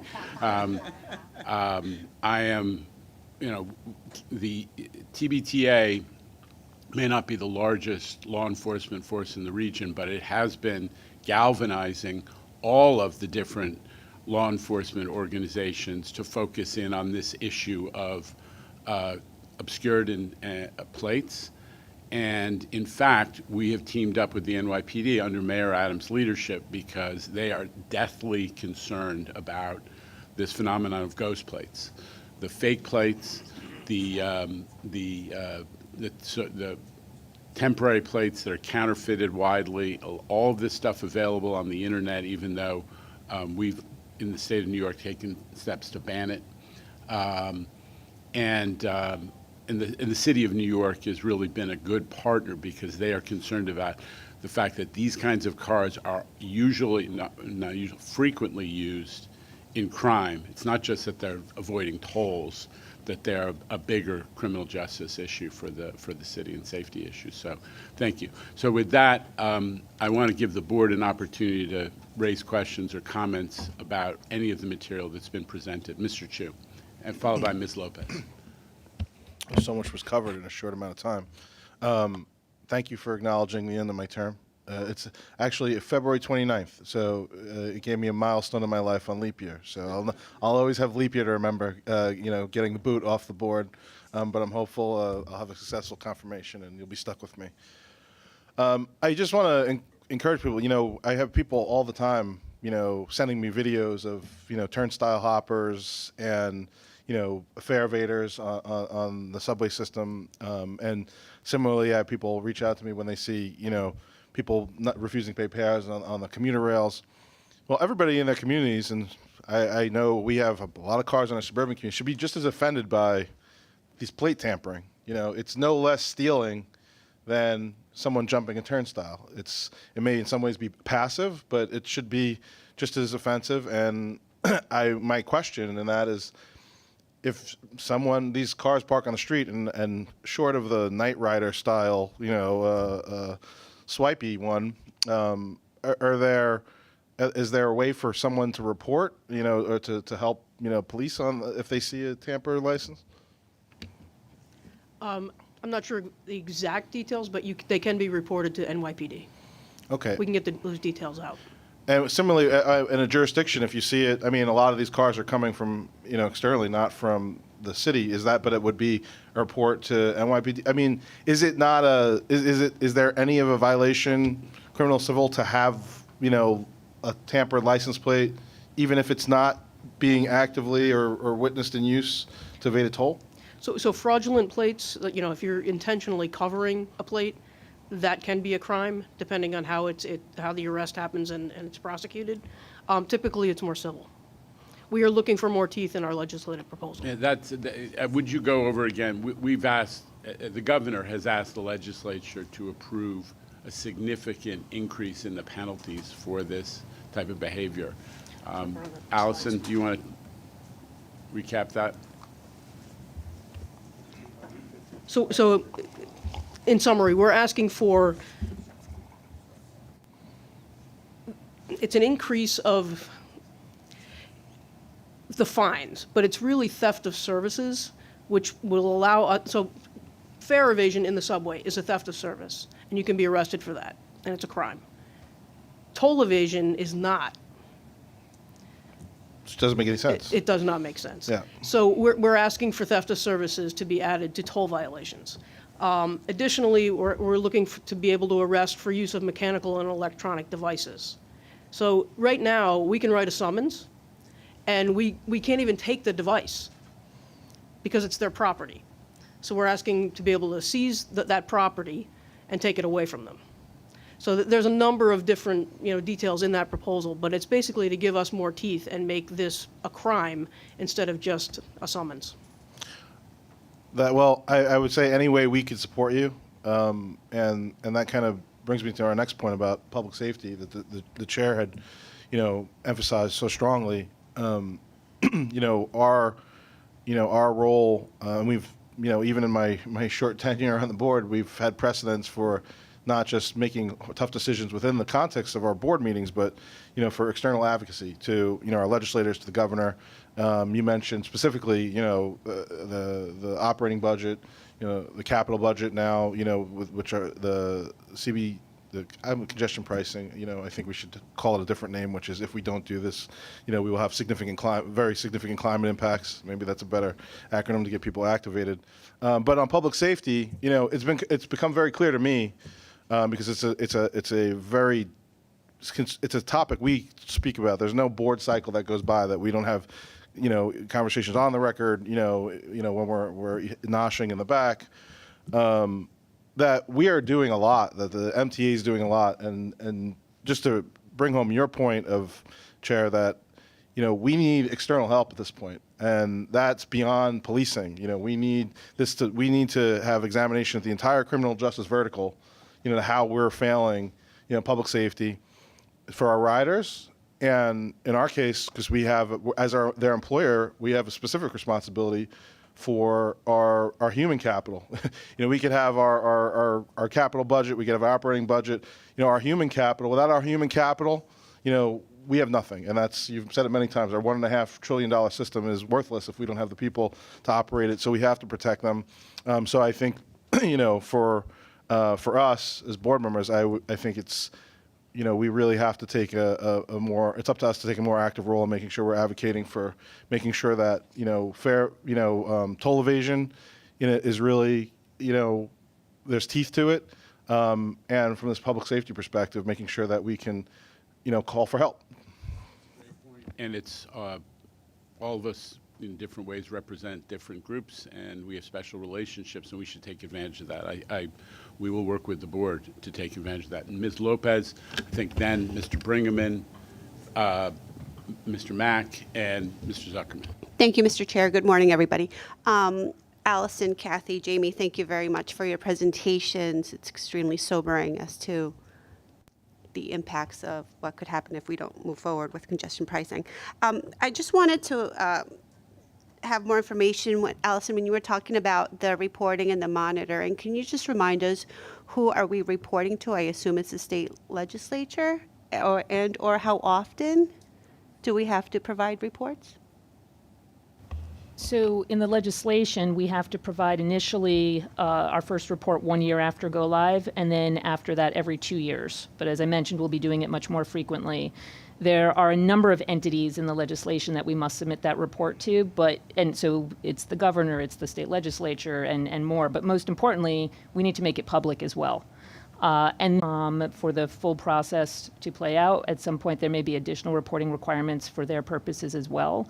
But again, most importantly, this will be transparent, it will be made public, and it will be made public much more frequently than what's required in the legislation or from the Federal Highway Administration. And just to reinforce, we're going to include it all in the open data portal. So we will, it will all go through what we normally do, which is extensive, through the open data process.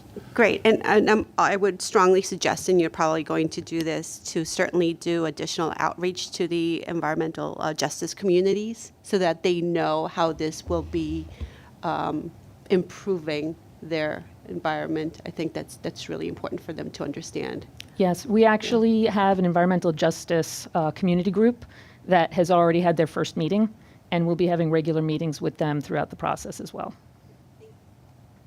Okay, I think Mr. Bringaman was next. Yes, Chair. With Will Schwartz moving on, who will be leading the charge for us in Albany to get us this needed legislation? None? We have a strong GCR team. We have an existing arrangement with a lobbying outfit who has resources that we're taking advantage of. We don't like to pay for extra help, but coming as Will's departure did in the middle of the session, we're going to take advantage of it. And I do think that a lot of it is going to be done by our core staff. I mean, I think you see with the presentation that Kathy Sheridan gave, the effectiveness of just using our own staff to go and educate our partners in the legislature about the importance of this work, and that's the way we're primarily going to do it, is have regular visits to Albany by the people who are in charge of some of these initiatives. I think Mr. Mack was next. I listened to all of this. I have over 50 years with 4 governors in this state, and in 4 police departments. By this congestion pricing, those enforcement agencies will be overwhelmed because it will only grow. People will take advantage. The only thing that will serve the purpose is more law enforcement, and we have to hopefully hire more men and women, especially in the MTA police. Right now, New York City is trying to do a nice job, so it looks good, but every policeman that's in the subway is taken off the street. Since the transit police has merged, there's a difference of 4,000 to 5,000 shortage from when we merged.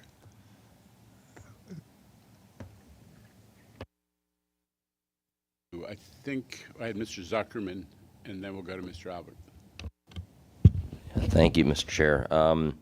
You know, we came into this, I think it was a November board meeting with a lot of enthusiasm and excitement. The governor had worked diligently, extraordinarily to close our gap. We had a really strong budget for 2024 and beyond, 5 years of balanced budget. I can't remember the exact term you used, but it would resonate.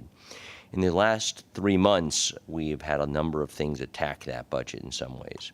We've had both our operating budget and, frankly, our capital budget we've talked about.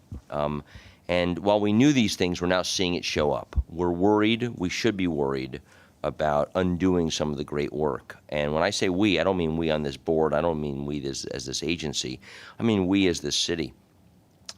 We need the riders to do their part, because if they don't pay their fare, we can't operate the system. We need the drivers to do their part. We're going to have our fare hearing soon, or our conversations publicly about congestion pricing.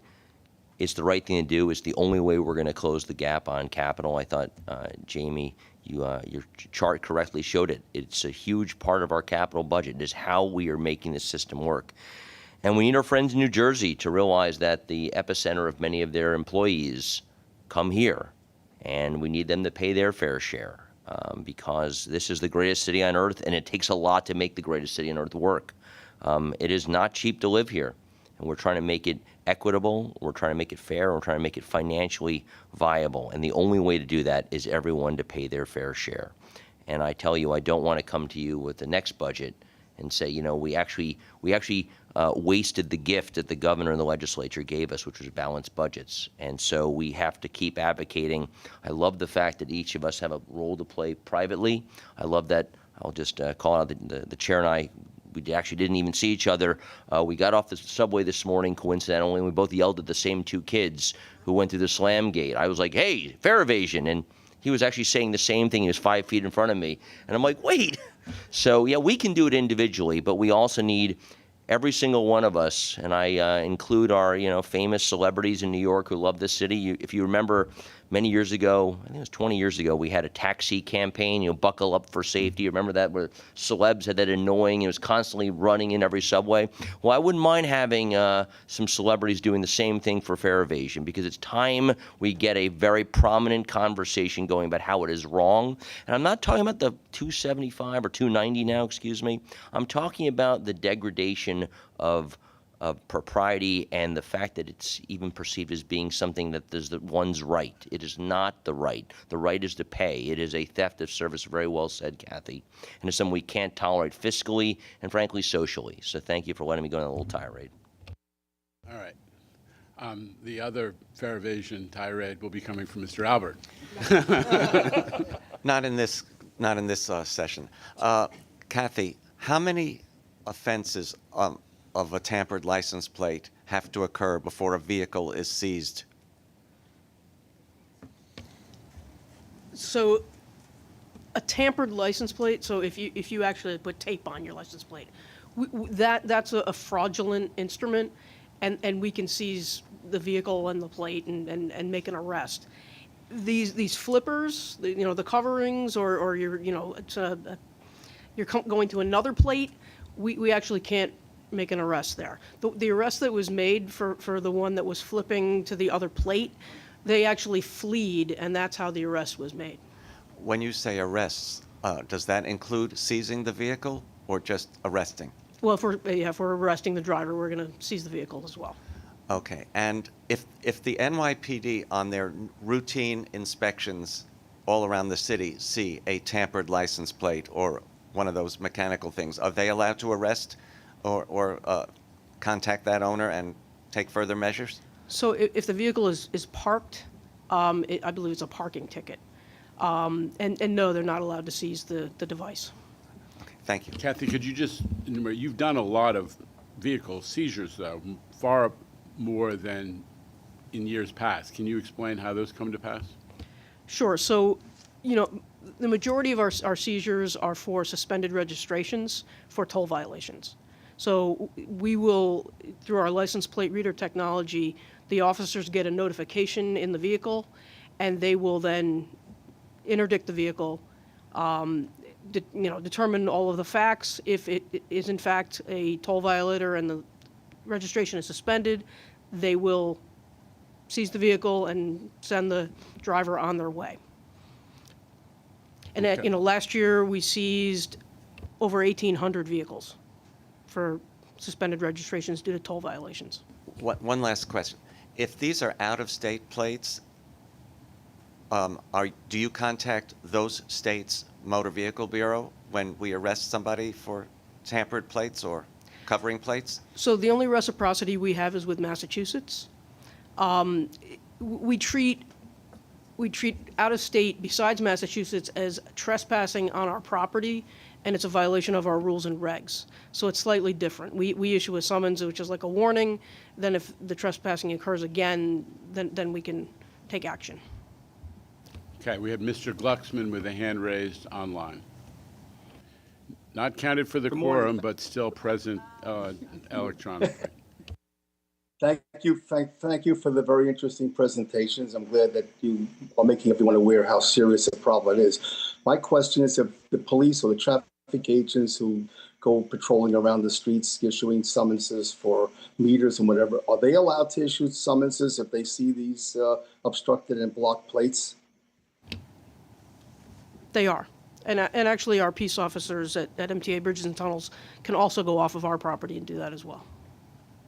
But I just want It to would be say, a great there is a multi-agency initiative underway to increase collaboration and enforcement on these, principally because of the ghost plates equal vehicles used in crime, right, Kathy? Yeah. Yes, I think we have about 5 or 6 agencies that are working together to combat this. Are you, Mr. Mack? Thank you want to say you. something else? Yeah, I haven't said, and I kept my mouth shut.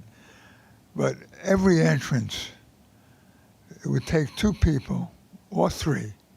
All you have to do is put a man and put an officer on the entrance and apprehend them as they leave the tunnel, the bridges, and so forth. I must say that Nassau County, 4 years running, is the safest county in the United States. We just got the award. My own county executive has criticized me for spending too much money on men and women. We have too many police, yeah. But he went along, and we have the safest county 4 years running. And that goes for the Democrats and now the Republicans. So there's no substitute for manpower. And you can solve that problem on every entrance and exit. Okay. Chief Mueller is just behind you, and I see him ready to serve if we are able to increase manpower. Ms. Mahaltzis? So just, I don't know if this is a point of information, but I just spent 2 minutes searching some of our e-commerce sites, and you can buy one of those flippers. So maybe we should talk to our friends there. I just wanted to, we actually initiated over a year ago a push with Amazon Right. on this issue, and they made a commitment. They made a commitment. Somehow, there are a lot of e-commerce sites that still have it. Kathy, do you want to talk about that? Yeah, so I mean, you can find these on eBay. You can even find them on Etsy, which is kind of unusual. Amazon has made an effort not to ship to New York State, but if you dig hard enough and search hard enough on Amazon, you can still find devices that will cover and obstruct your plate. So we're working with leadership in Albany to see if we can have a more global effort on this. Okay. Lots to think about. Anybody else want to be recognized? Okay. With that sobering presentation, I think we'll turn to the usual business of the board. The minutes of the January board meeting have been, and the minutes of each committee have been distributed to all members. Any corrections or omissions? Mr. Albert?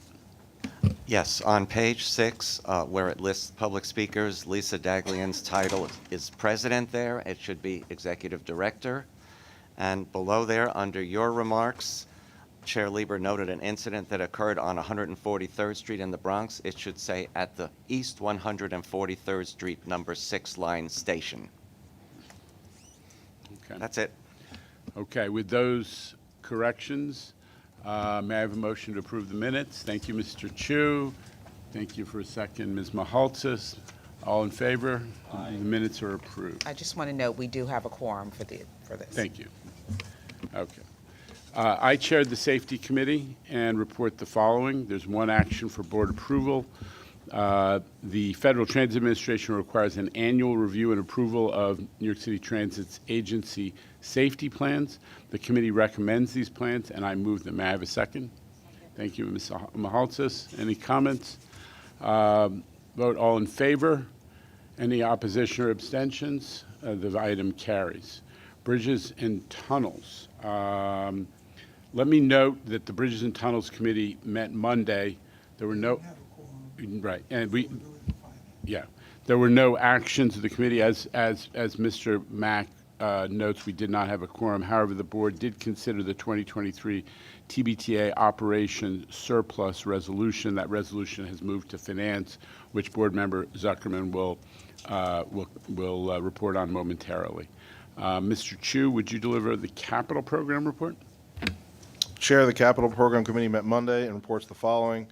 Construction and Development has 2 competitive actions for proposed expenditure of $9.3 million. The committee recommends these items, and I move them. Is there a second? Thank you, Ms. Lopez.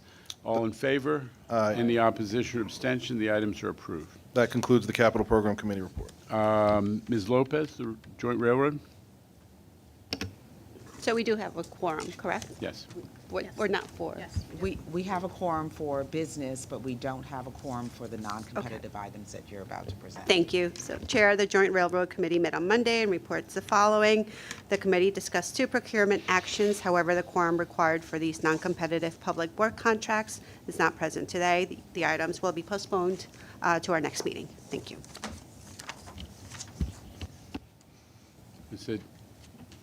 Is that, how problematic is that, Mr. Springer?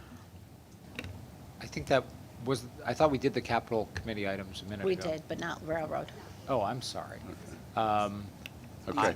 I just was unaware that it seems like we're going to be able to manage through. So that was what I wanted to know. Okay, onward.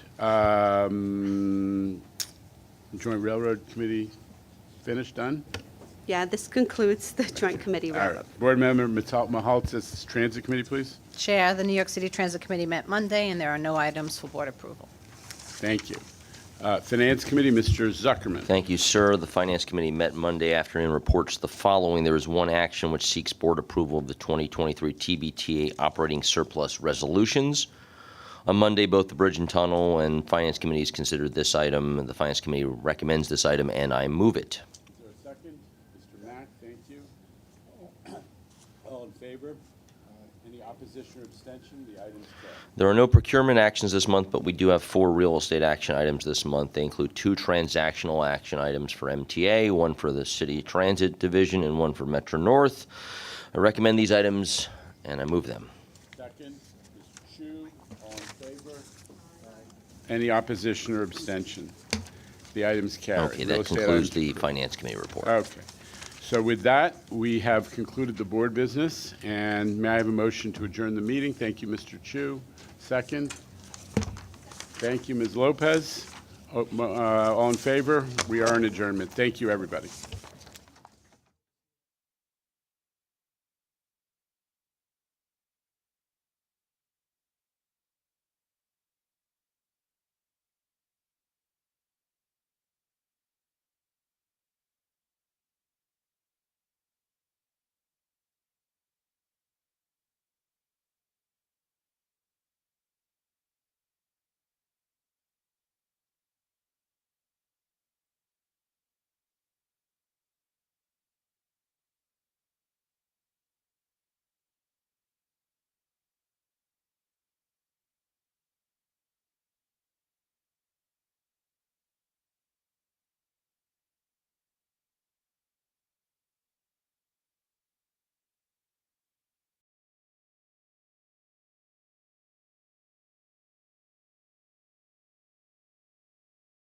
Is a street in Midtown Manhattan. A typical street on a typical afternoon. Buses, trucks, and cars moving at a snail's pace, bumper to bumper. New Yorkers are always in a hurry, but we waste an average of 117 hours a year sitting in traffic. Scale that up to the region, and pretty soon you're talking real money. Experts estimate that gridlock costs $20 billion a year in wasted time and lost productivity. There are other costs to having 700,000 vehicles enter the central business district every day. Air pollution, noise, car crashes, slow ambulances and fire trucks, when saving seconds in emergency response could mean saving lives. It doesn't have to be this way. Congestion pricing is our best bet to finally address gridlock in New York. Fewer cars mean cleaner air, less traffic, safer streets, and better transit throughout the region. It's time for a city that moves faster, breathes easier, works better. Find out more at congestionreliefzone.mta.info.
Hello, subway riders.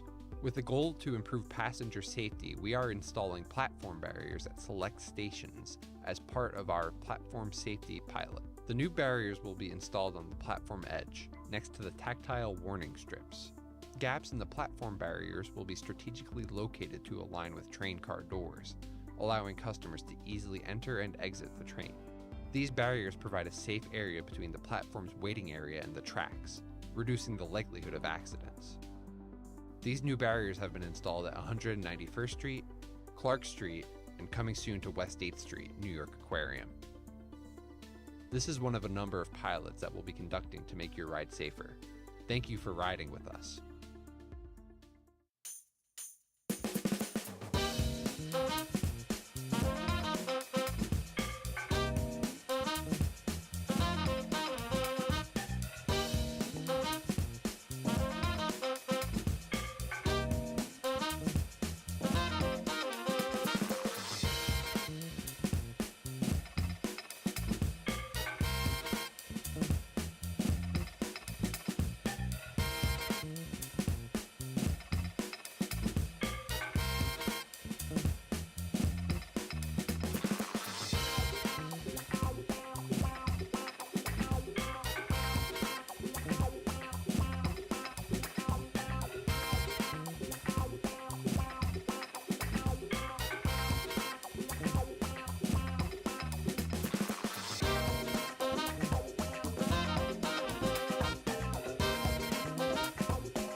We are often asked a question about why I can't stand in a certain location.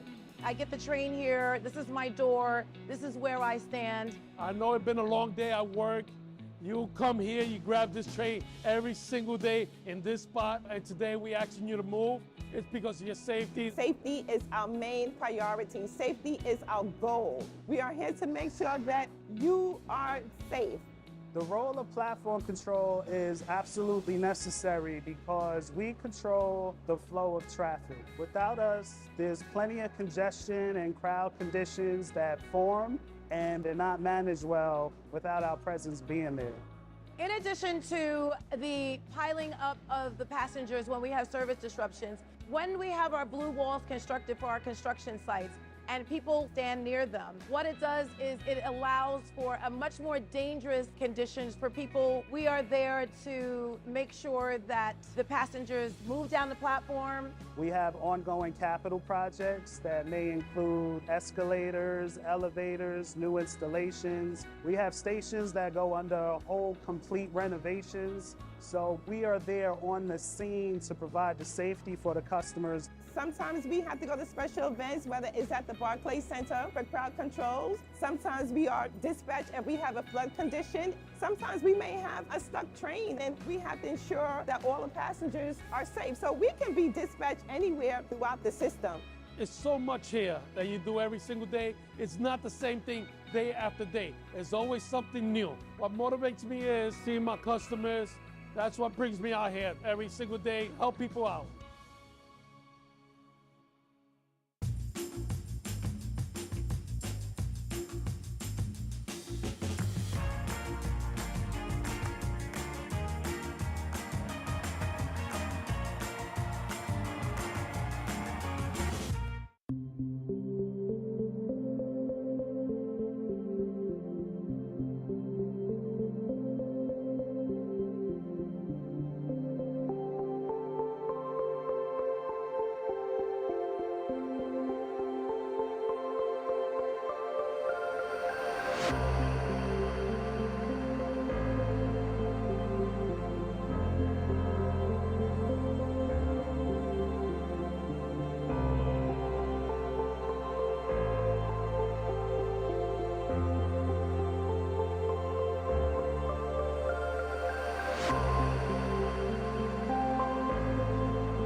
This is a street in Midtown Manhattan.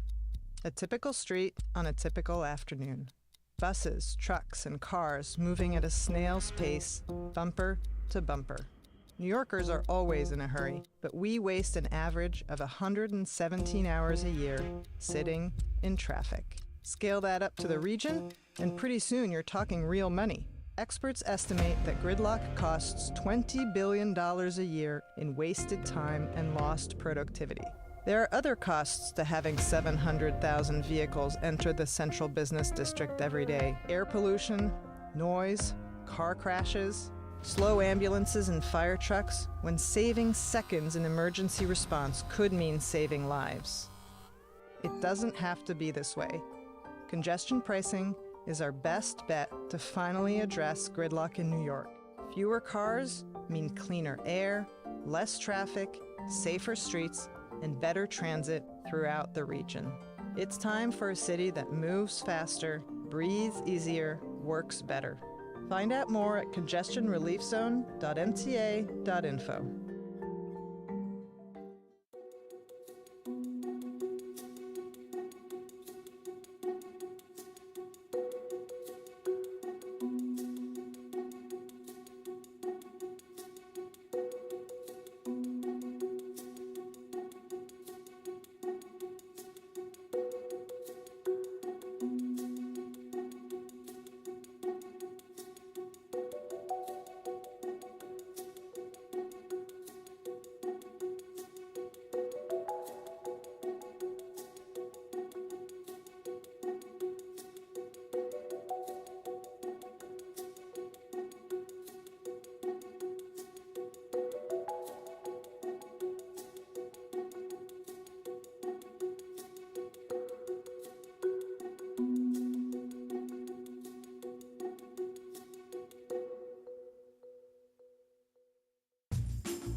Hello, subway riders.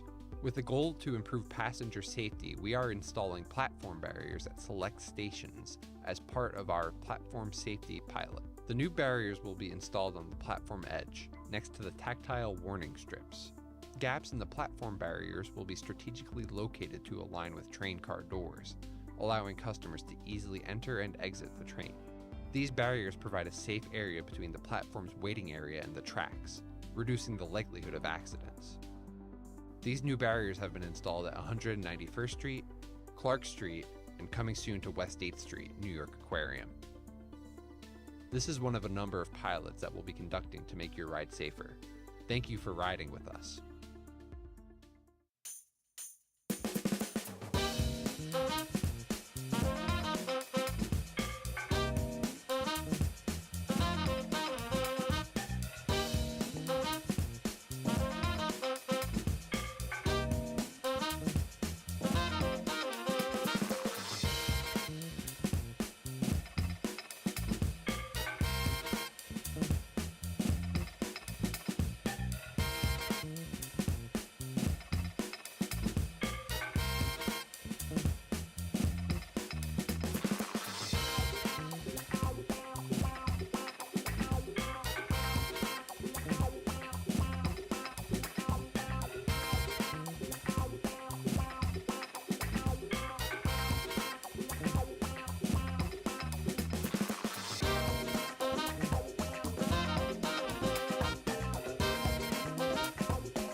We are often asked a question about why I can't stand in a certain location. I get the train here, this is my door, this is where I stand. I know it's been a long day at work. You come here, you grab this train every single day in this spot, and today we asking you to move. It's because of your safety. Safety is our main priority. Safety is our goal. We are here to make sure that you are safe.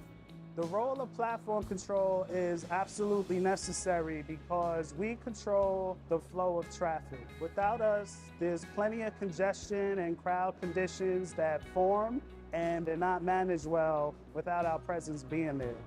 In addition to the piling up of the passengers when we have service disruptions, when we have our blue walls constructed for our construction sites and people stand near them, what it does is it allows for a much more dangerous conditions for people. We are there to make sure that the passengers move down the platform. We have ongoing capital projects that may include escalators, elevators, new installations. We have stations that go under whole complete renovations. So we are there on the scene to provide the safety for the customers. Sometimes we have to go to special events, whether it's at the Barclays Center for crowd controls. Sometimes we are dispatched if we have a flood condition. Sometimes we may have a stuck train and we have to ensure that all the passengers are safe. So we can be dispatched anywhere throughout the system.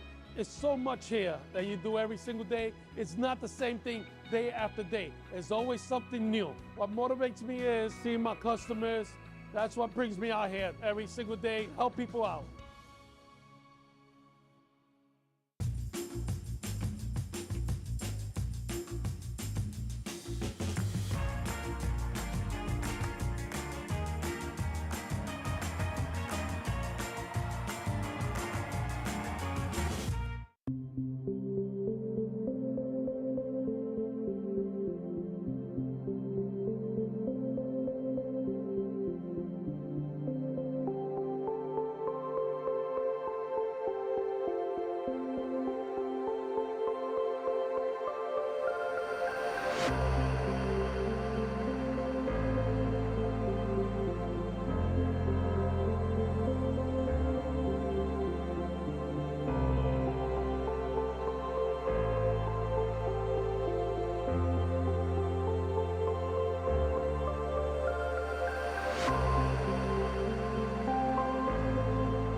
This is a street in Midtown Manhattan. A typical street on a typical afternoon. Buses, trucks, and cars moving at a snail's pace, bumper to bumper. New Yorkers are always in a hurry, but we waste an average of 117 hours a year sitting in traffic. Scale that up to the region, and pretty soon you're talking real money. Experts estimate that gridlock costs $20 billion a year in wasted time and lost productivity. There are other costs to having 700,000 vehicles enter the central business district every day. Air pollution, noise, car crashes, slow ambulances and fire trucks, when saving seconds in emergency response could mean saving lives. It doesn't have to be this way. Congestion pricing is our best bet to finally address gridlock in New York. Fewer cars mean cleaner air, less traffic, safer streets, and better transit throughout the region. It's time for a city that moves faster, breathes easier, works better. Find out more at congestionreliefzone.mta.info.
Hello, subway riders. With the goal to improve passenger safety, we are installing platform barriers at select stations as part of our platform safety pilot. The new barriers will be installed on the platform edge, next to the tactile warning strips. Gaps in the platform barriers will be strategically located to align with train car doors, allowing customers to easily enter and exit the train. These barriers provide a safe area between the platform's waiting area and the tracks, reducing the likelihood of accidents. These new barriers have been installed at 191st Street, Clark Street, and coming soon to West 8th Street, New York Aquarium. This is one of a number of pilots that we'll be conducting to make your ride safer. Thank you for riding with us.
We are often asked a question about why I can't stand in a certain location.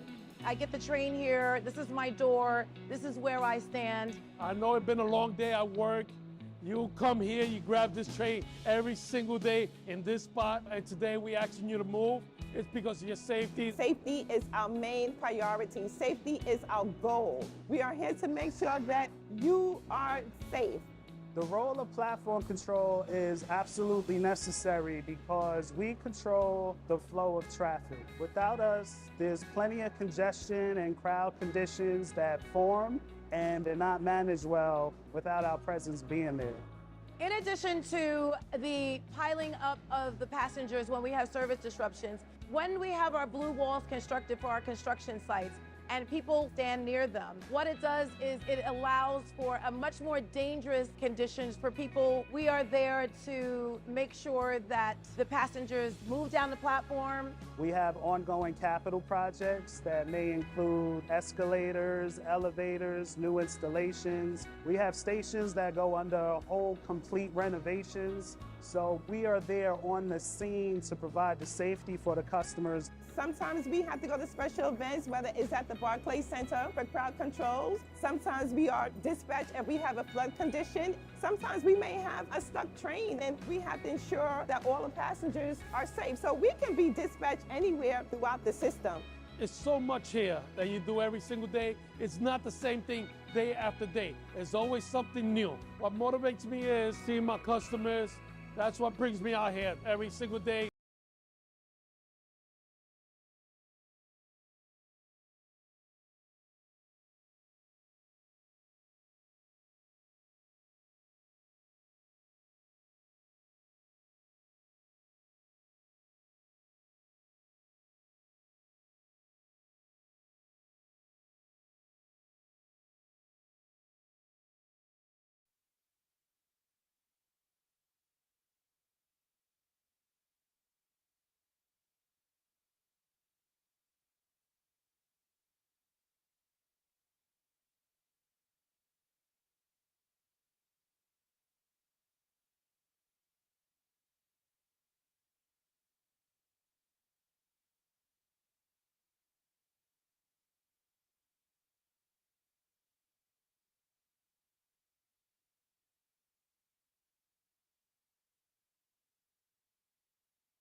are set to rock and labor. It never stops.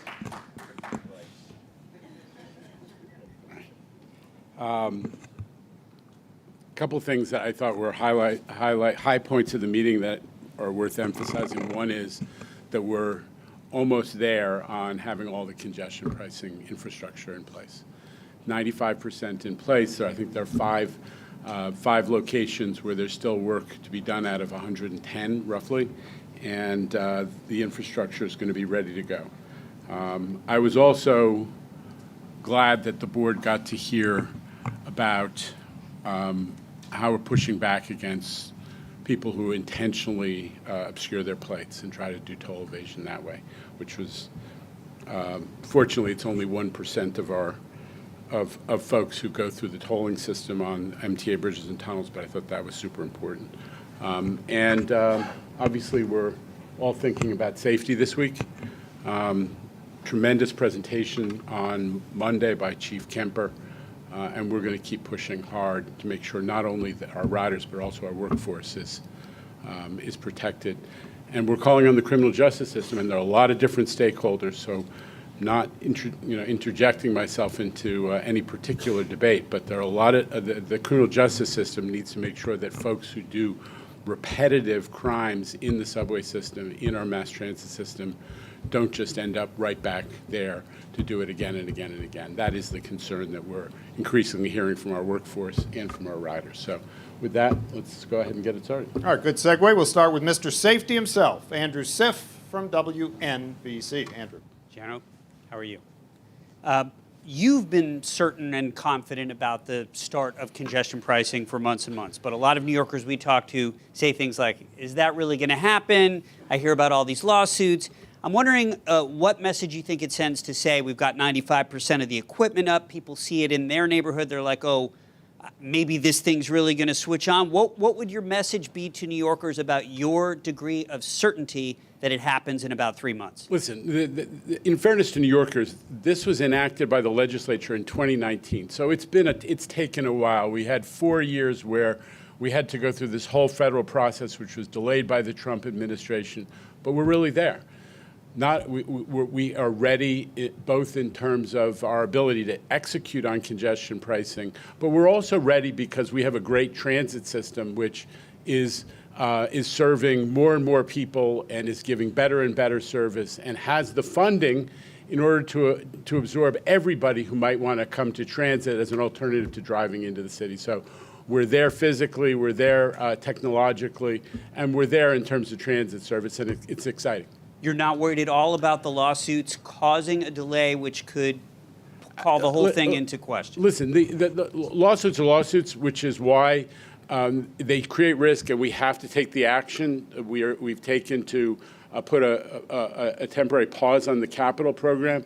But the direction of the legal process is very good. We've got a clear schedule from both the judge in New Jersey and also the judge in New York, who's taken on all the New York lawsuits, that they're going to make rulings before the congestion pricing system is designed to go live in June. So we're on a path with a schedule that makes it highly probable that we're going to be able to implement come June. And next up is Ben Bruckfeld. He's here from AM New York. Ben, good morning. Yeah. Hey, Jano. So I wanted to ask first off, are you when you say that you're going to get a ruling on congestion pricing before June, is there any talk?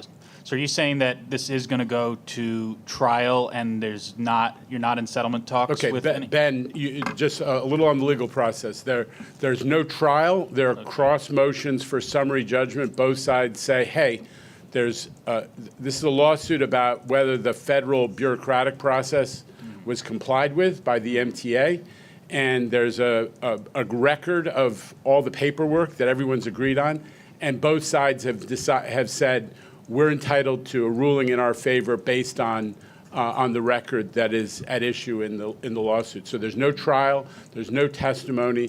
The papers are fully submitted in New Jersey, and I think will be in New York, and the judges will be able to make ruling just on the papers. Now there is going to be oral argument, but there's no trial process that's anticipated. Okay. And I also wanted to ask about the complaints by some of these private bus operators, like the Hampton Jitney, the Megabus.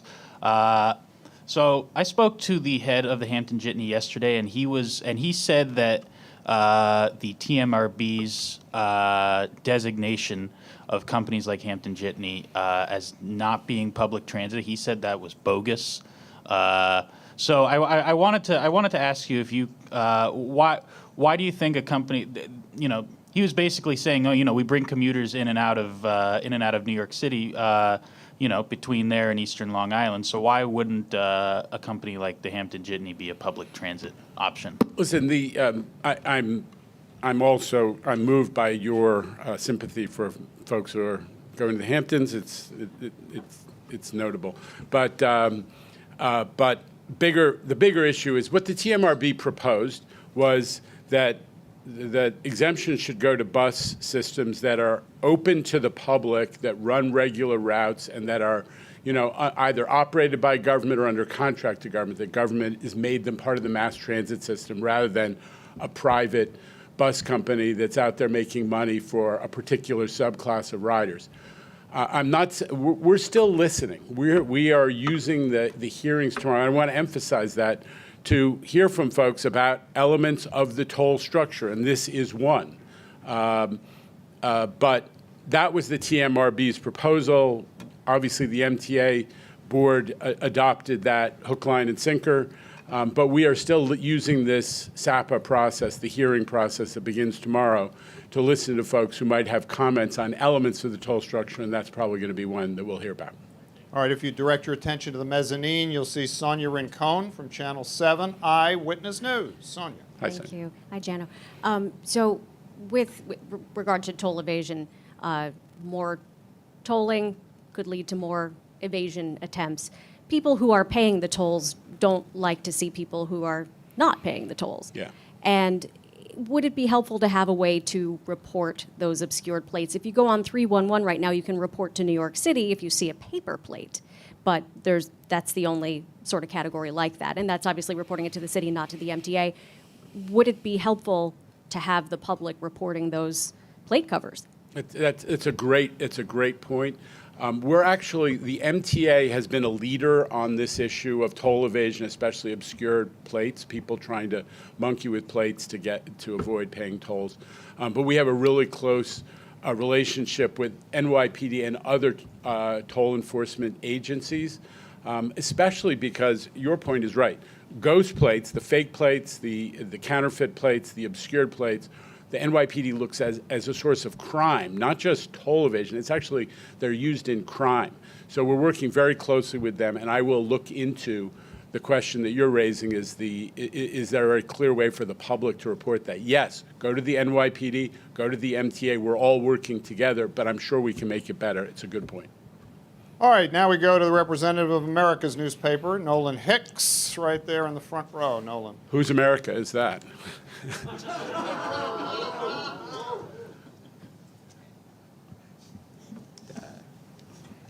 just not going to dignify that with a response.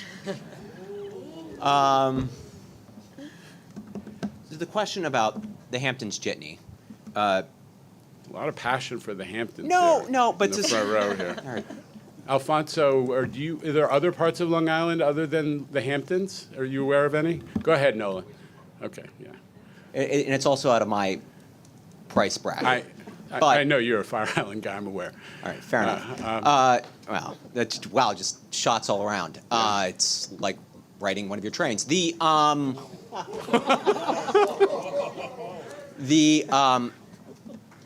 to take people take these private buses. Yeah.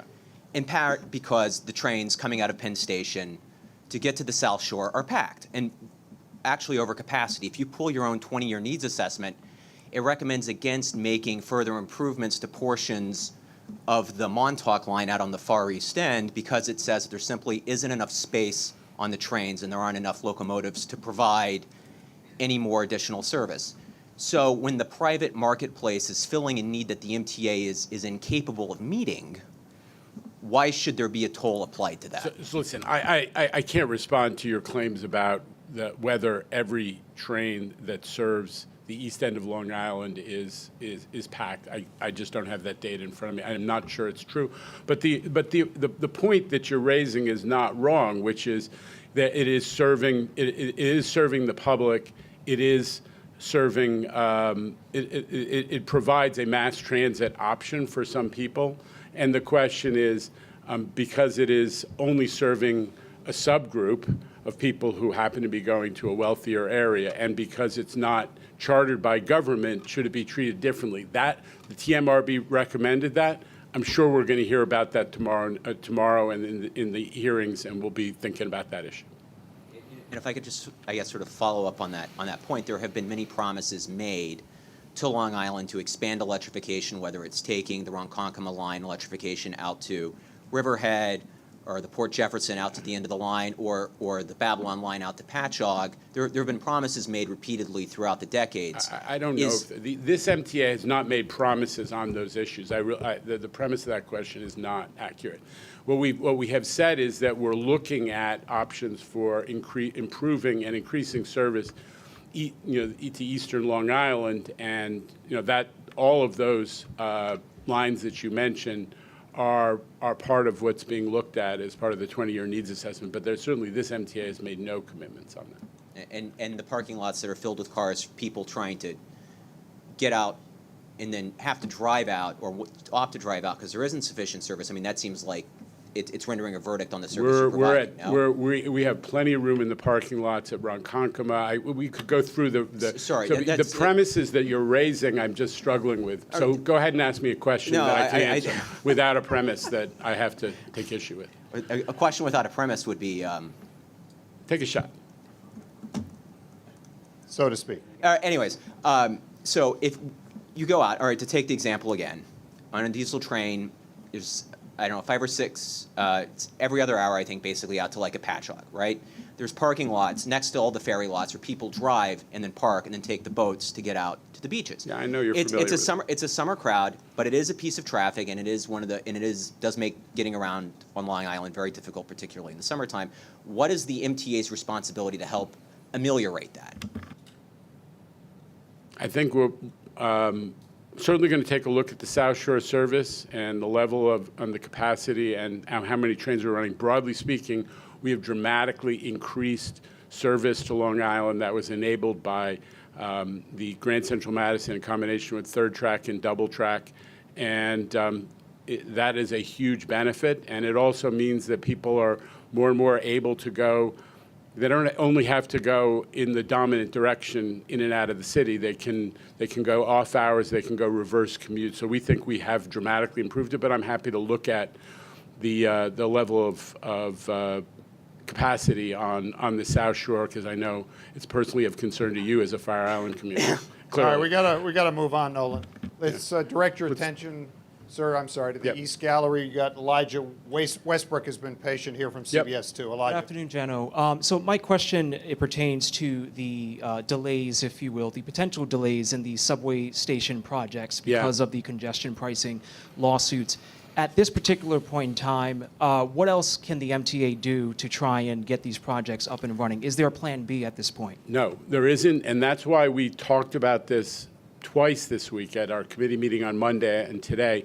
You heard that we have 20 stations that are supposed to have ADA accessibility, and that means seniors, parents with strollers, just regular New Yorkers who have trouble with stairs are not going to be able to use the system as quickly as they ought to be. And that means that we're not buying zero emissions buses as fast as we want to. It means that we can't buy subway cars as fast as we should be. It means that the A train, which is one of the most complex lines in all of the subway system, doesn't get the modern signals that the 7 train, which went from 68% to 92% of on-time performance in a single in a couple of weeks when we turned on those new signals, that we can't do that on the A train. It's an equity issue, it's not fair, and it's a real concern. So there's no plan B for $15 billion to show up magically if congestion pricing doesn't happen. Thank you. All right, Alfonso Castillo is here from Newsday. Now, did you yield your time to the special correspondent Nolan Hicks on Long Island, or do you have a No, question? as long as you don't talk about, as long as you don't talk about Fire Island specific service, I'll take any question from you. Okay, I'll try to keep it west of there. So a couple of Long Island related questions. One about fare evasion on the Long Island Railroad. You've talked about how you're no fan of the ADL invoices. Yeah. And I know on Monday there was some discussion about the increased police enforcement that has curbed that to an extent. Yeah. I was able to see this list of kind of repeat offenders that conductors keep of people who've gotten more than one of these. In some cases, people have gotten several dozens, several $100s, and it seems to be pretty persistent.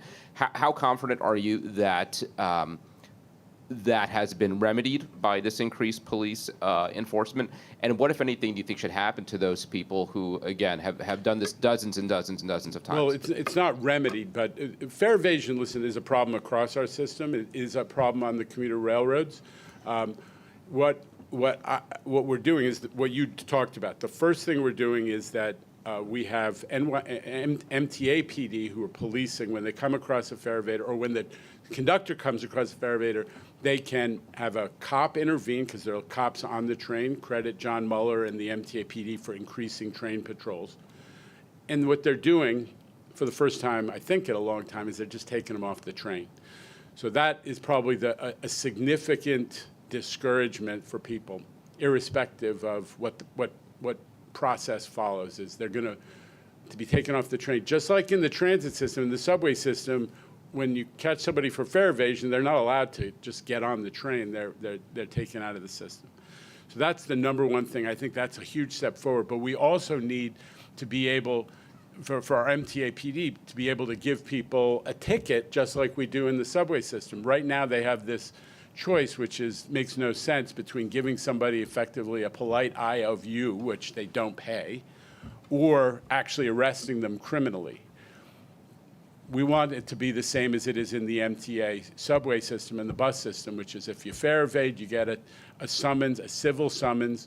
And we've actually proposed that we start to get the criminal justice system to bear down on people who are recidivists in getting those types of fare evasion summons. If you get 2, you shouldn't go to jail. But if you get 22, I think the system ought to deal with you differently, and we're taking action on that. So we've made the initial step of taking them off the train. Now we're trying to get the legislature to give us the power to give them a summons to fine them appropriately. A second thing, if you don't mind, regarding third track, something we haven't talked about much in a little while. So there was this community benefits fund. I wrote about it last year when I had some of the information about where some of that money went. This was money included in the budget for local projects.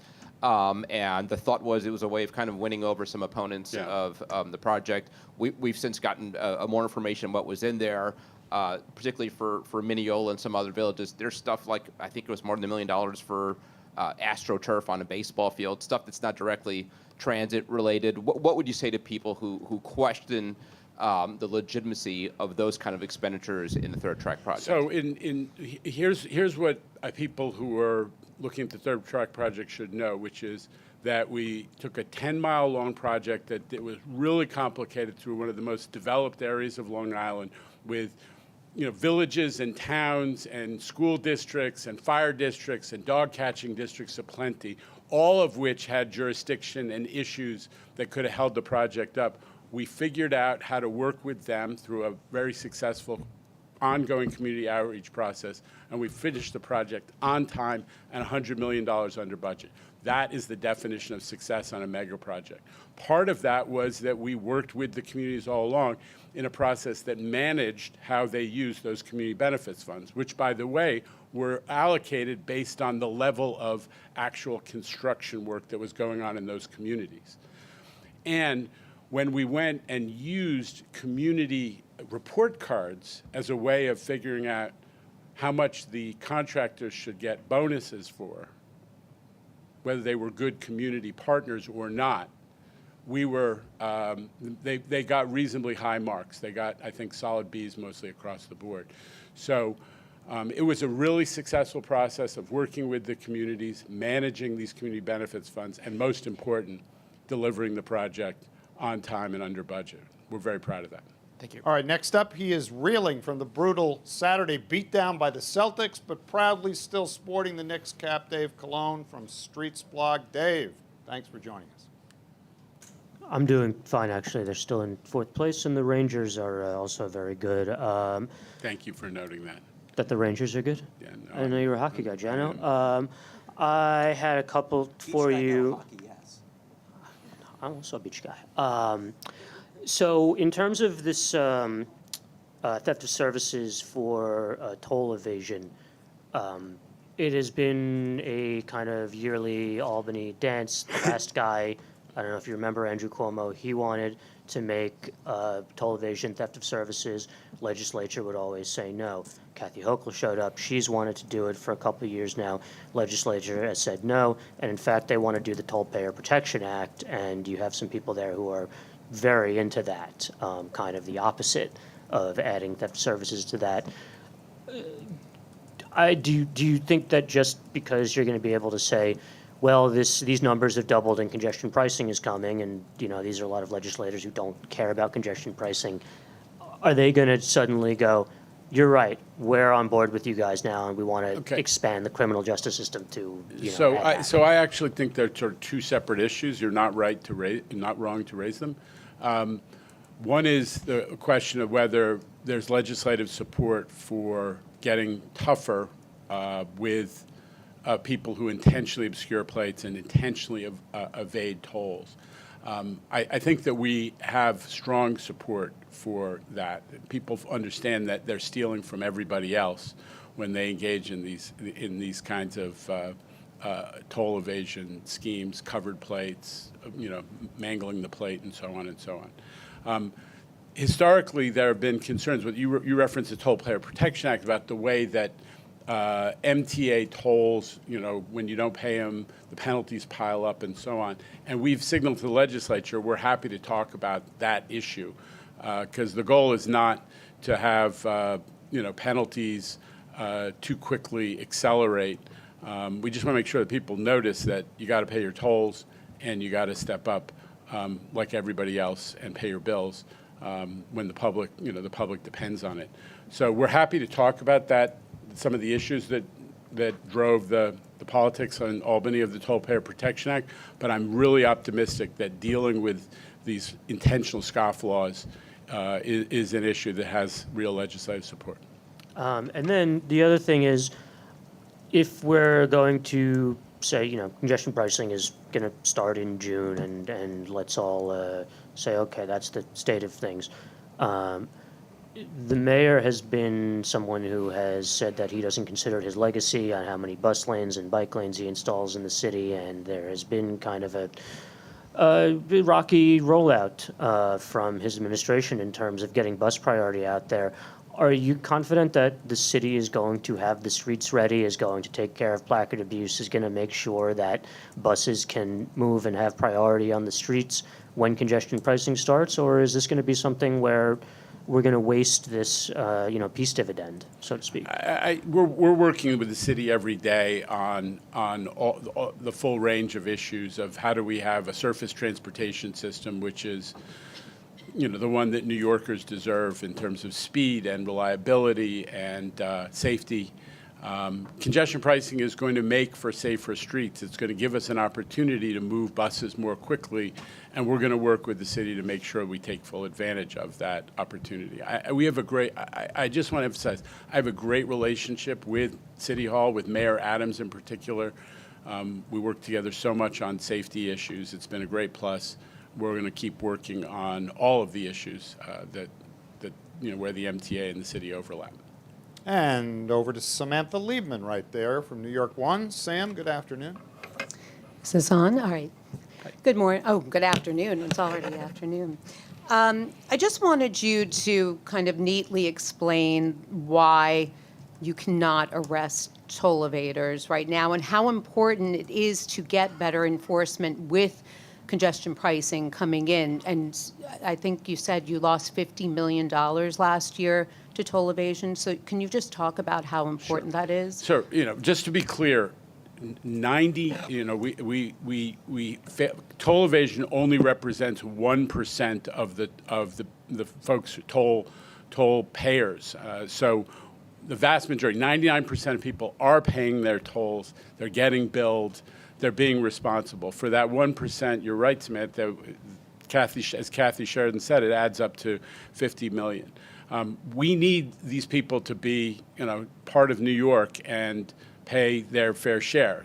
Everybody gets burned when they see somebody, when they're paying for the subway and they see somebody walk through the exit gate or jump over the turnstile. This is no different, but it's on a much bigger scale. And it requires, in some ways, a lot more planning and kind of nefarious behavior that's really offensive to people. They're going out, they're buying these things. New York, we made a deal with Amazon that they couldn't sell these devices that obscure your plate, and yet they're finding them elsewhere on the internet. They're taking active steps to evade tolls. And that's really a problem in terms of the fairness of New York. It's not just about money, it's about a sense of fairness that we're all in this together. And New Yorkers really resent that. This issue has become higher profile, not just because of congestion pricing and tolls, but because the city has recognized that these cars with fake plates and counterfeit plates and obscured plates are routinely used in crime. This is the way that criminals do go about their business without, encouraging the cops to catch them or allowing the cops to catch them. So we're in lockstep with the city that we need to crack down on fake plates, counterfeit plates, and obscured plates. All right, here in the, I'm sorry, follow-up? Yeah, no. Okay. One more question.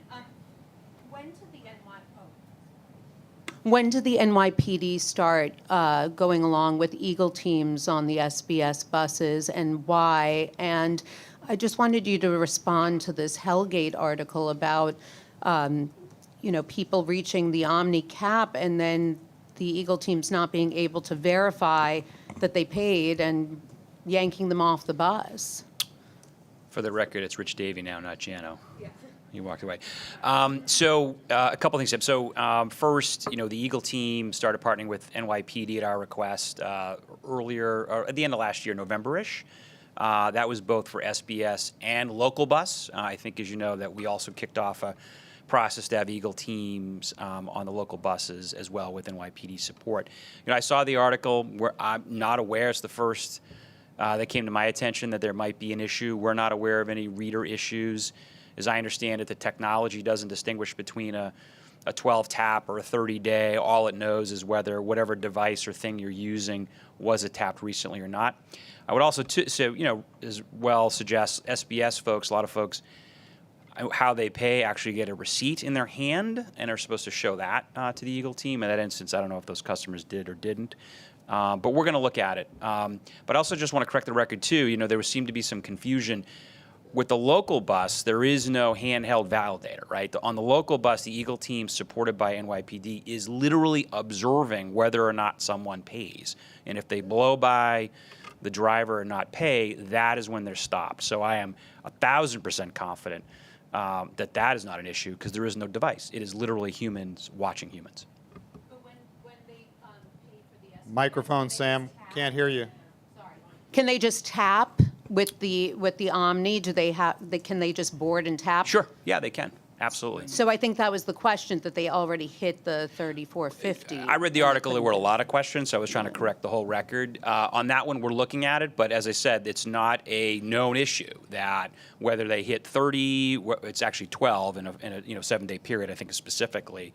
That's not a known issue with our technology. So, but I asked the team to take another look at it. They found 2 individuals of millions of bus customers, so I can't speak to those 2, instances, but we're going to look at it. All right, moving along. Over here in the upper deck, if you look up, Jano, you'll see Lisa Rosner from CBS 2. Lisa? Hi, good afternoon. Can you talk about where do things stand with tolling exemptions or reductions for city workers like teachers and NYPD, and do any of these lawsuits impact the timetable on those decisions? So the board, the state law created a board that was specifically looking at the toll structure, and they recommended that we not have special exemptions for people based on what work they do, just like the tolling system in general.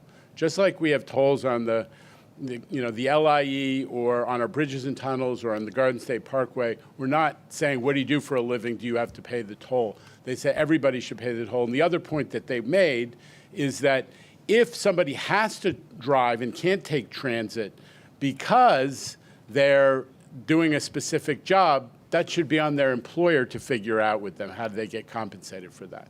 So that was very clear. We're not creating a hierarchy where some people have jobs where they get exemptions and some people don't. That said, it's perfectly legitimate to say that if someone's forced to drive in by their employer, the employer ought to pay them back for that additional cost. Now, on the question of whether, when the tolls are going to be put into effect, as I said earlier, we're going through a hearing process starting tomorrow night. And we're anticipating that whether there are adjustments made to the toll structure or not, that the tolling and congestion pricing system is going to go into effect in June, assuming the lawsuits are resolved timely. Okay, but do some of the lawsuits that were filed are about like these city workers? Does that bring the MTA back to the drawing board on any Right. of that? No, but no. It's all the lawsuits are really about the environmental process that went on, because that's the challenge to the whole tolling system. So that's going to be resolved. As I said, there's a schedule in both the New Jersey cases and the one court which is handling all the New York cases, and the schedule is designed to resolve those issues before tolling goes into effect in June. And from the New York Daily News, we have Evan Simko-Bednarski with us today. Evan, good afternoon. Good afternoon, guys. Good afternoon, Jenna. Two questions. First, the violence last week brought focus on, and arrests were aided by the security cameras on board those trains. I had a couple questions about that project in general. You had mentioned a year-long timeline. Is all of the rolling stock capable for a retrofit?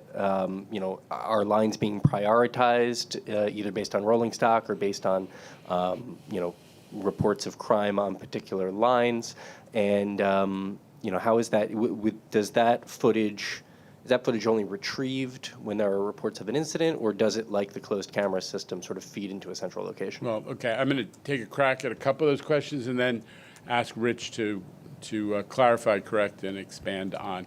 Number one, the new trains, the operator and the conductor have the ability to see into cars through cameras, and that's really fabulous, because if there's a report of something, whatever kind going on, that enables the people operating the train.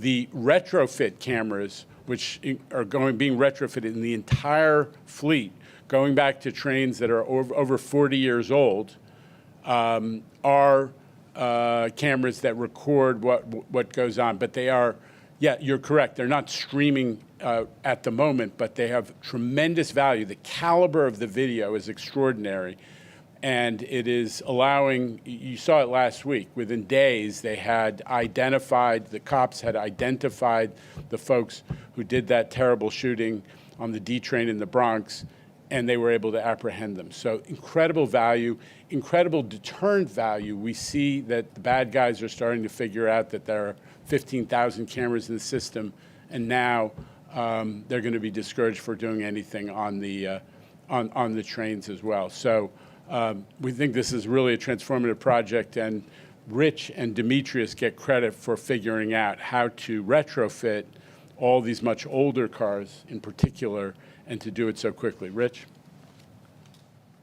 I deserve no credit because I don't know how they're doing it. But and we're not prioritizing based on crime or by line. We're prioritizing based on when cars come in for their regular maintenance, right? So obviously we got to make sure we're running service fundamentally. So, but that's how the car equipment team is prioritizing that. And as said, our initial commitment was to finish it by sometime early next year. Jano and Governor Hochul's challenged us to do it by the end of the year, and that's what we're focused on, is getting every car in the system retrofitted by December 31st. I just want to say this is particularly important because so many of the type of crime that drives the numbers consistently, it's about half the crimes in the system are property crimes. The nonviolent grand larcenies which are predominantly pickpockets and people who are just grabbing bags and rushing off the trains and those types of property crimes, those take place on the train. So the more we have video of those people, the more we can, and a lot of them are organized groups, the more we can hopefully get the cops to identify them, arrest them, and then we hope that the criminal justice system will not send them right back to the system, because some of that has been taking place. I've got one more quick question. I notice on that map over there, the East New York Bus Depot is circled for a renovation.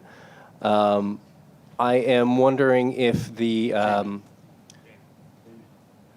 wondering. I know I won't be able to answer the question, so go ahead. I'm wondering if the plan to overhaul the fire sprinkler system over there is part of that, or if that money is already allocated. Okay. Fire sprinklers. Mr. Davey. Mr. Fern. So, obviously we've been working very hard on this. I think you've reported on it a few times. But the first goal is we still have the fire watch in place. Not efficient, but it is part of the fire life safety that's there. We've been working very hard to shore up that system as an initial matter, stabilize it. I think we're very, very close. We've had some challenges. It's an old system. And then working with Jamie and C&D, coming up with the full plan to entirely retrofit the depot at some point in the future. But right now, let's stabilize the system like ASAP. It's taken more time, I think, we would all like, but we're pretty close. And then when we retrofit the depot particularly for e-charging, I mean, that's really what the investment's all about. We'll look at these kinds of fire life safety issues as well to implement, but that's the goal. Thank you. A whole-scale replacement of that system is on hold until congestion pricing money can come online. It is, but it's not necessary, right, to stay, right? So the system itself, we've been working hard to get it in working order. We will be able to do that, right? We've been chasing leaks on the system and continue to plug them. As I said, we're pretty close. But yeah, the goal is to not only retrofit the depot for electric charging, but also to make those kinds of improvements, as you said. And yes, those permanent improvements are on hold until congestion pricing is resolved. Thank you. All right, and now from the West Gallery, we have Michelle Kasky of Bloomberg News. Michelle. Hey, Jano. So you talked about how you anticipate that the legal decisions will come in time in order to start congestion pricing, but there's still, even if you get the rulings that you want, there's still the risk of, there's potential for appeals to these rulings. So since you're saying there isn't a plan B, why isn't there a plan B? Because this is very real that this money is at risk. And what are you hearing from up in Albany, the governor and the legislature, in terms of are they aware that they may need to be called upon to come up with Plan B? Okay. So the reason there isn't a Plan B is because this is what the legislature said is the funding for our capital program, and there's no universe where the legislature has $15 billion to come up with, on a dime or just on the double to replace this. So that ain't happening. That's why it is as serious as we have tried to convey, because we're shutting the capital program down in effect. That's why we're trying to make sure everyone understands the consequence. So what was the other question? What are you hearing, when you're talking with the governor, the governor's people, the legislature, are they aware of just how serious this could be? Yes. And in answer to your question, if we get favorable reviews, outcomes at the district court level, both New York and New Jersey, we don't anticipate holding off with congestion pricing until every appeal is exhausted, because again, that would, I think, give us very strong confidence that the system is ready to go. And we move on to Steve Nesson right there from WNYC Gothamist and the Gusa Nesson newsletter. Steve, good afternoon. Hello, Chair.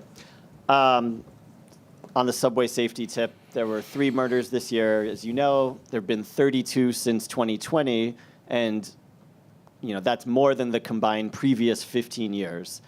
And this is with the recent murders are with the surge in police.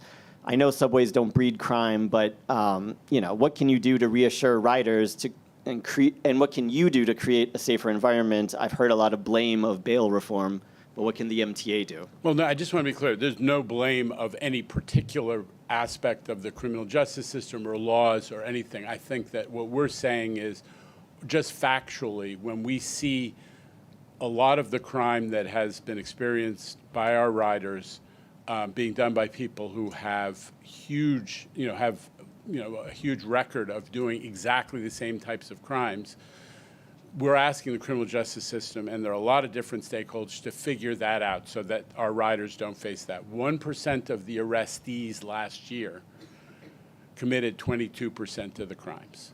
It's a lot.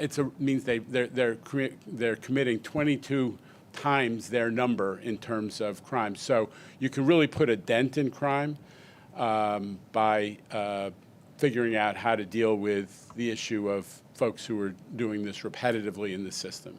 That's the point that we're making. And I think it kind of goes to your bigger point, which is what is our strategy for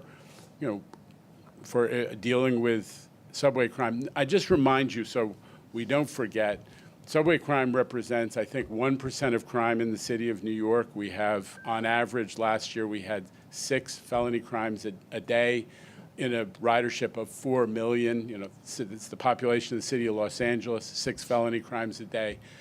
This is not a crazy, out-of-control place. However, it is a place where people do feel vulnerable.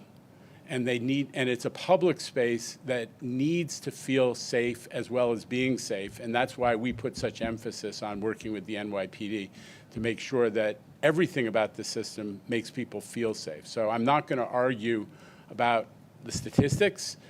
I'm just saying that we need to push back on both the reality and the perception of crime, and that's why we work with the NYPD so much. I'm very proud of that partnership.